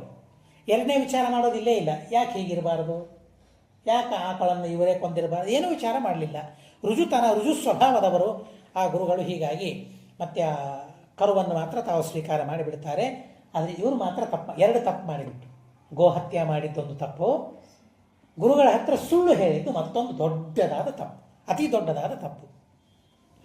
ಹೀಗಾಗಿ ಗುರುಗಳ ಮುಂದೆ ತಪ್ಪು ಮಾತನಾಡಿದ್ದಕ್ಕಾಗಿ ಕ್ರೂರ ಜೀವರಾಗಿ ಅವರು ಹುಟ್ಟುಬಿಡ್ತಾರೆ, ಬೇಡರಾಗಿ ಹುಟ್ಟುಬಿಡ್ತಾರೆ. ಮಾರನೇ ಜನ್ಮದಲ್ಲಿ ಅವರಿಗೆ ಹೆಸರನ್ನು ಹೇಳ್ತಾರೆ, ಸ್ಮೃತಿ ಪ್ರತ್ಯವಮರ್ಷಸ್ಯ ತೇಷಾಂ ಜಾತ್ಯಂತರೇ ಭವತ. ಅವರಿಗೆ ಸ್ಮರಣೆ ಇತ್ತು, ಹಿಂದಿನ ಜನ್ಮದ ಸ್ಮರಣೆ. ಯಾಕೆ? ಪಿತೃಗಳ ಆರಾಧನೆಯನ್ನು ಮಾಡಿದ್ದಾರಲ್ಲ, ಪಿತೃಗಳ ಮೇಲೆ ಭಕ್ತಿಯನ್ನು ಮಾಡಿದ್ದಕ್ಕಾಗಿ ಮುಂದಿನ ಜನ್ಮದಲ್ಲಿ ಹಿಂದಿನ ಜನ್ಮದ ಸ್ಮರಣೆ. ನಾವೇನು ಪಾಪ ಮಾಡಿದ್ದೇವೆ ಅಂತನೋ ಸ್ಮರಣೆ ಅವರಿಗಿತ್ತು. ನಿರ್ವೈರ, ನಿರ್ವೃತಿ, ಶಾಂತ, ನಿರ್ಮನ್ಯು, ಕೃತಿ, ವೈಧಸ, ಮಾತೃವರ್ತಿ ಅಂತ 7 ಜನ ಪರಮಧಾರ್ಮಿಕರು. ಬೇಡರಾಗಿದ್ದರೂ ಕೂಡ ಪರಮಧಾರ್ಮಿಕರಾಗಿದ್ದಾರೆ. ಹಿಂಸೆಯೇ ಅವರ ಉಪಜೀವನ. ಆ ಹಿಂಸಾವೃತ್ತಿಯಿಂದ ತಾವು ಉಪಜೀವಿಸ್ತಾ ಇದ್ದಾರೆ. ತಂದೆ ತಾಯಿಗಳ ಸೇವೆಯನ್ನು ಮಾಡ್ತಾ ಇದ್ದಾರೆ.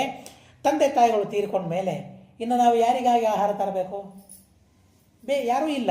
ಹೀಗಾಗಿ ಹಿಂಸಾವೃತ್ತಿಯನ್ನು ನಾವು ಬಿಟ್ಬಿಡೋಣ ಅಂತ ಹೇಳಿ ಹಿಂಸಾವೃತ್ತಿಯನ್ನು ಪರಿತ್ಯಾಗ ಮಾಡಿ ತ್ರಾಸಾನುತ್ಪಾದ್ಯ ಸಂವಿಘ್ನ ರಮ್ಯೆ ಕಾಲಂಜರೇಗಿರವು. ಮತ್ತು ಅವರು ಅಲ್ಲೇ ಧನುರ್ಬಾಣಗಳನ್ನು ಪರಿತ್ಯಾಗ ಮಾಡಿ ಅಲ್ಲಿಯೇನೆ ಪ್ರಾಣ ಪರಿತ್ಯಾಗ ಮಾಡಿಬಿಡ್ತಾರೆ, ಸಾಧನೆಯನ್ನು ಮಾಡಿ. ಇಲ್ಲಿ ಶುಭ ಕರ್ಮವನ್ನು ಮಾಡಿದ್ರು. ಏನು ಮಾಡಿದ್ರು? ತಂದೆ ತಾಯಿಗಳ ಸೇವೆ. ಈ ಜನ್ಮದಲ್ಲಿ ಬೇಡರಾಗಿದ್ದಾಗ ತಂದೆ ತಾಯಿಗಳ ಸೇವೆ ಮಾಡಿದ್ದಕ್ಕಾಗಿ ಅವರು ಕಾಲಂಜರ ಅಂತನ್ನೋ ಪರ್ವತದಲ್ಲಿ ಮತ್ತೆ ಮೃಗಗಳಾಗಿ, ಜಿಂಕೆಗಳಾಗಿ, 7 ಜಿಂಕೆಗಳಾಗಿ ಹುಟ್ಟುತ್ತಾರೆ ಅನ್ನೋದಕ್ಕಾಗಿಯೇ ಜಿಂಕೆಗಳನ್ನು ಪುಣ್ಯ ಪ್ರಾಣಿಗಳು ಅಂತ ಕರೀತಾರೆ. ಎಲ್ಲಿ ಜಿಂಕೆಗಳು ಸಂಚಾರ ಮಾಡ್ತಾ ಇದೆ ತಮ್ಮ ಪುಣ್ಯ ದೇಶಂ ಜಾನೀಯ ಅಂತ ಹೇಳ್ತಾರೆ. ಅಗ್ನಿ ಆ ಮೃಗಗಳಲ್ಲಿ, ಜಿಂಕೆಗಳಲ್ಲಿ ಸನ್ನಿಹಿತನಾಗಿರ್ತದಂತೆ. ಯಜ್ಞೀಯ ಪಶು ಅಂತ ಅದನ್ನು ಕರೀತಾರೆ. ಯಜ್ಞೀಯ ಪಶು ಅಂತ ಕರೀತಾರೆ. ಹೀಗಾಗಂತಹ ಯಜ್ಞೀಯ ಪಶು ಎಲ್ಲಿ ಸಂಚಾರ ಮಾಡ್ತಾ ಇರ್ತದೆ ಅದು ಪುಣ್ಯ ದೇಶ. ಹೀಗಾಗಿ ಅದು ಭಾರತದಲ್ಲಿ ಸಂಚಾರ ಮಾಡ್ತದೆ ಅಂತ ಅನ್ನೋದಕ್ಕಾಗಿ ಭಾರತ ದೇಶವನ್ನು ಪುಣ್ಯ ದೇಶ ಅಂತ ವ್ಯವಹಾರ ಮಾಡ್ತಾರೆ. ಈಗ ಎಲ್ಲವೂ ಎಲ್ಲ ಕಡೆಗೆ ಬೆಳೀತಾ ಇದೆ, ಅದು ತೊಂದರೆ ಇಲ್ಲ. ಅವುಗಳ ಹೆಸರು, ಆ ಮೃಗಗಳ ಹೆಸರು ಹೇಳ್ತಾರೆ ಹರಿವಂಶದಲ್ಲಿ. ಉನ್ಮುಖ, ನಿತ್ಯವಿತ್ರಸ್ತ, ಸ್ತಬ್ಧಕರಣ, ವಿಲೋಚನ, ಪಂಡಿತ, ಘಸ್ಮರ, ನಾದಿ ಅಂತ. ಇವುಗಳು ಹಿಂದಿನ ಜನ್ಮದ ಪರಿಜ್ಞಾನ ಇದೆ. ಏನು ತಪ್ಪು ಮಾಡಿದ್ದೇವೆ, ಯಾಕೆ ಹಿಂದೆ ಬೇಡರಾದ್ವಿ, ಈಗ ಯಾಕೆ ನಾವು ಮೃಗಗಳಾಗಿದ್ದೇವೆ.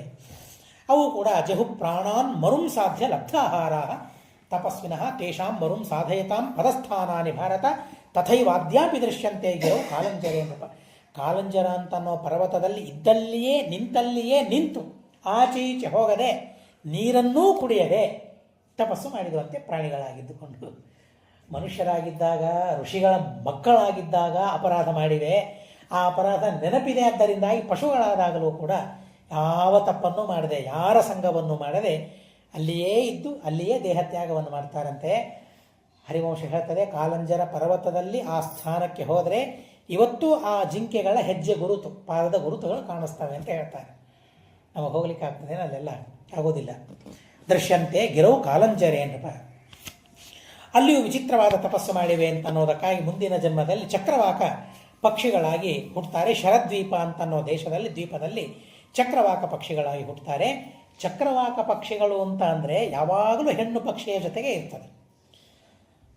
ಹೆಣ್ಣನ್ನು ಬಿಟ್ಟು ಆಚೆ ಈಚೆ ಸರಿಯೋದಿಲ್ಲ. ಆ ಹೆಣ್ಣಿನ ಮೇಲೆ ಅಷ್ಟು ಪ್ರೀತಿ.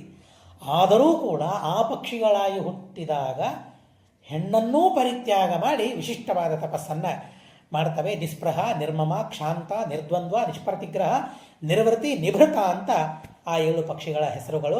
ಹೀಗಾಗಿ ವಿರಕ್ತರಾದ ಜೀವನವನ್ನು ನಡೆಸಿದ್ದಕ್ಕಾಗಿ ಮತ್ತು ಅವೇ ಮುಂದೆ ಮಾನಸ ಪರ್ವತದಲ್ಲಿ ಹಂಸಗಳಾಗಿ ಹುಟ್ಟಿವೆ.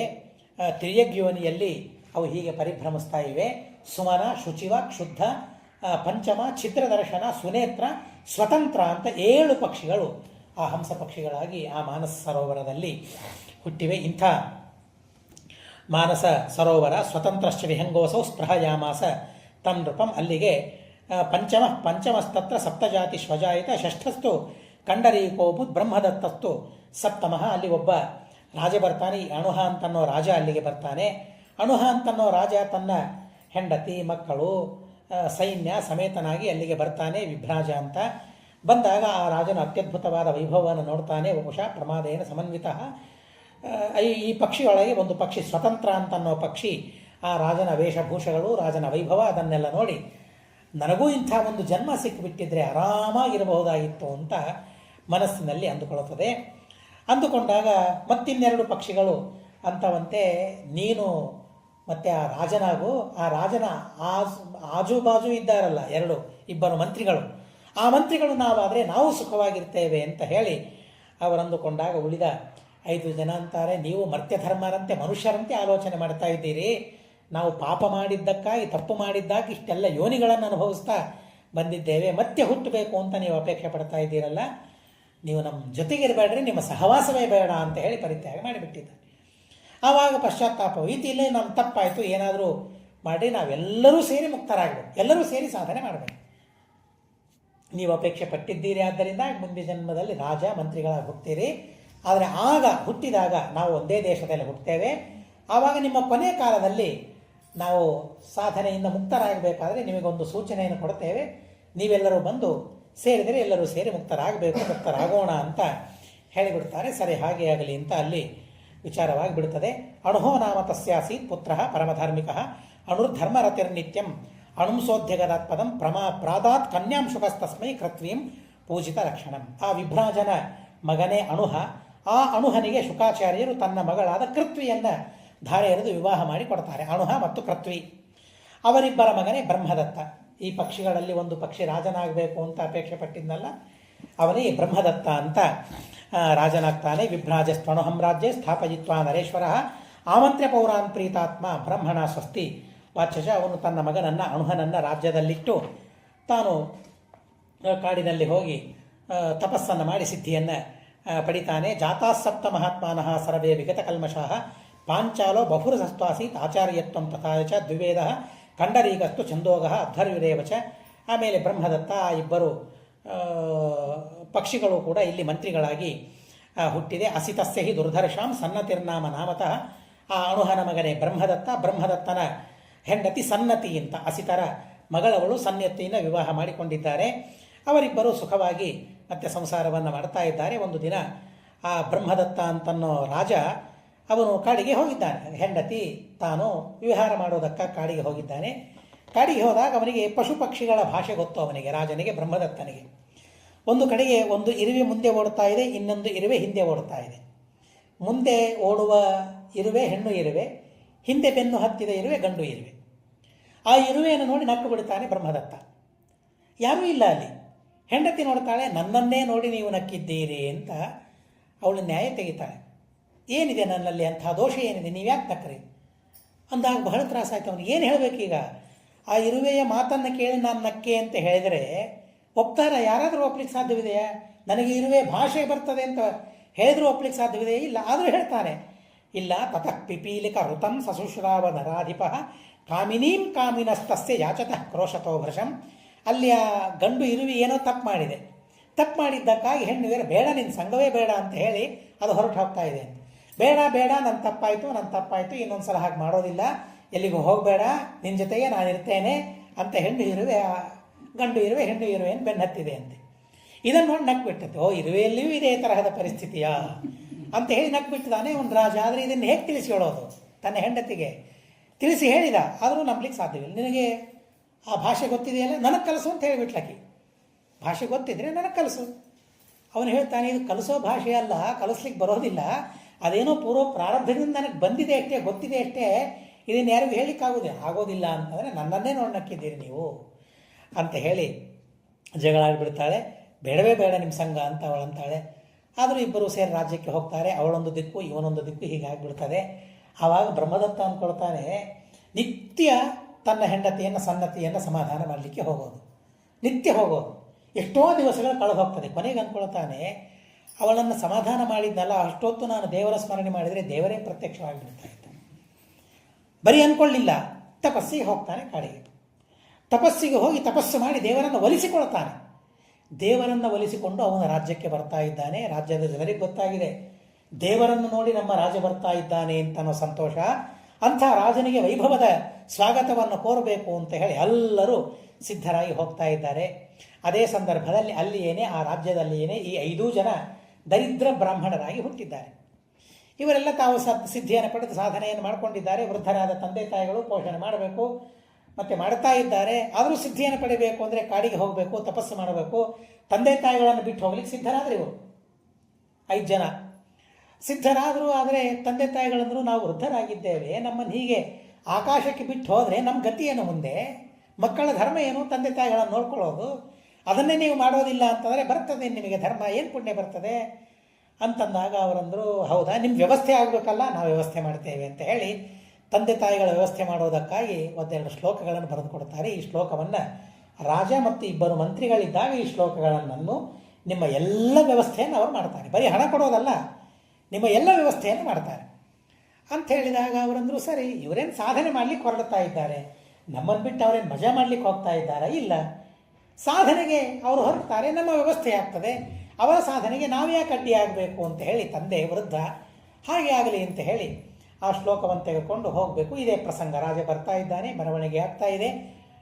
ಎಲ್ಲ ಜನ ಸ್ತೋಮ ಆ ಗುಂಪವನ್ನು ಸರಿಸಿ ವೃದ್ಧ ಸರಿರಿ ಬ್ರಾಹ್ಮಣರು ಹೀಗಾಗಿ ಬಂದವರೆಲ್ಲ ದಾರಿ ಮಾಡಿಕೊಡ್ತಾ ಇದ್ದಾರೆ. ಕೊನೆಗೆ ರಾಜನ ಹತ್ರ ಬರ್ತಾನೆ. ರಾಜನ ಹತ್ರ ಬಂದು ಆ ಶ್ಲೋಕವನ್ನು ಬರೆದುಕೊಟ್ಟ ಶ್ಲೋಕವನ್ನು ಬಹಳ ವಿಚಿತ್ರವಾದ ರೀತಿಯಲ್ಲಿ ಹೇಳ್ತಾರೆ.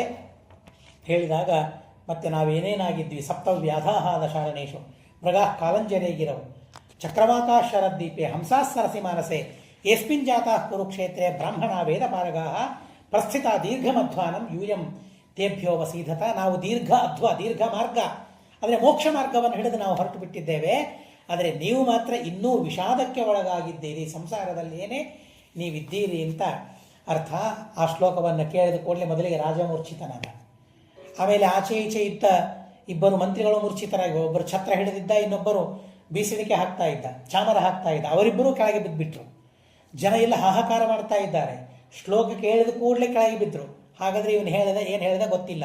ಗಾಬರಿಯ ಬ್ರಾಹ್ಮಣನಿಗೆ ಏನು ಮಾಡ್ತಾರೆ ನನಗೆ ಗೊತ್ತಿಲ್ಲ ಇವರೆಲ್ಲ, ಅಥವಾ ಎದ್ಮೇಲೆ ಅವನೇನು ಶಿಕ್ಷೆ ಕೊಡ್ತಾನೆ ಗೊತ್ತಿಲ್ಲ. ಭಯದಲ್ಲಿ ಆ ಬ್ರಾಹ್ಮಣ ಒದ್ದಾಡ್ತಾ ಇದ್ದಾನೆ. ಆದರೆ ಸುತ್ತಮುತ್ತಲಿದ್ದ ಪರಿವಾರ ಎಲ್ಲ ಬರ್ತದೆ, ನೀರು ಹಾಕ್ತಾರೆ, ಅವರನ್ನು ಎಬ್ಬಿಸ್ತಾರೆ. ಎದ್ದ ಮೇಲೆ ಆ ವೃದ್ಧನನ್ನು ಕರೀರಿ, ಬ್ರಾಹ್ಮಣನನ್ನು ಕರೀರಿ. ಬ್ರಾಹ್ಮಣ ಬರ್ತಾನೆ. ಯಾರು ಹೇಳಿಕೊಟ್ಟಿದ್ದಾರೆ ಶ್ಲೋಕ? ಇಲ್ಲ, ನನ್ನ ಮಕ್ಕಳು. ಎಲ್ಲಿದ್ದಾರೆ ಅವರು? ನನ್ನ ಮನೆಯಲ್ಲಿದ್ದಾರೆ ಅಂತಾಗ ರಾಜ್ಯವನ್ನೆಲ್ಲ ಪರಿತ್ಯಾಗ ಮಾಡಿ ಹೋಗ್ತಾರೆ. ಈ ಮಧ್ಯದಲ್ಲಿ ಮತ್ತೊಂದು ಘಟನೆ ಆಗ್ತದೆ. ಈ ರಾಜ ಬರ್ತಾ ಇದ್ದಾನೆ.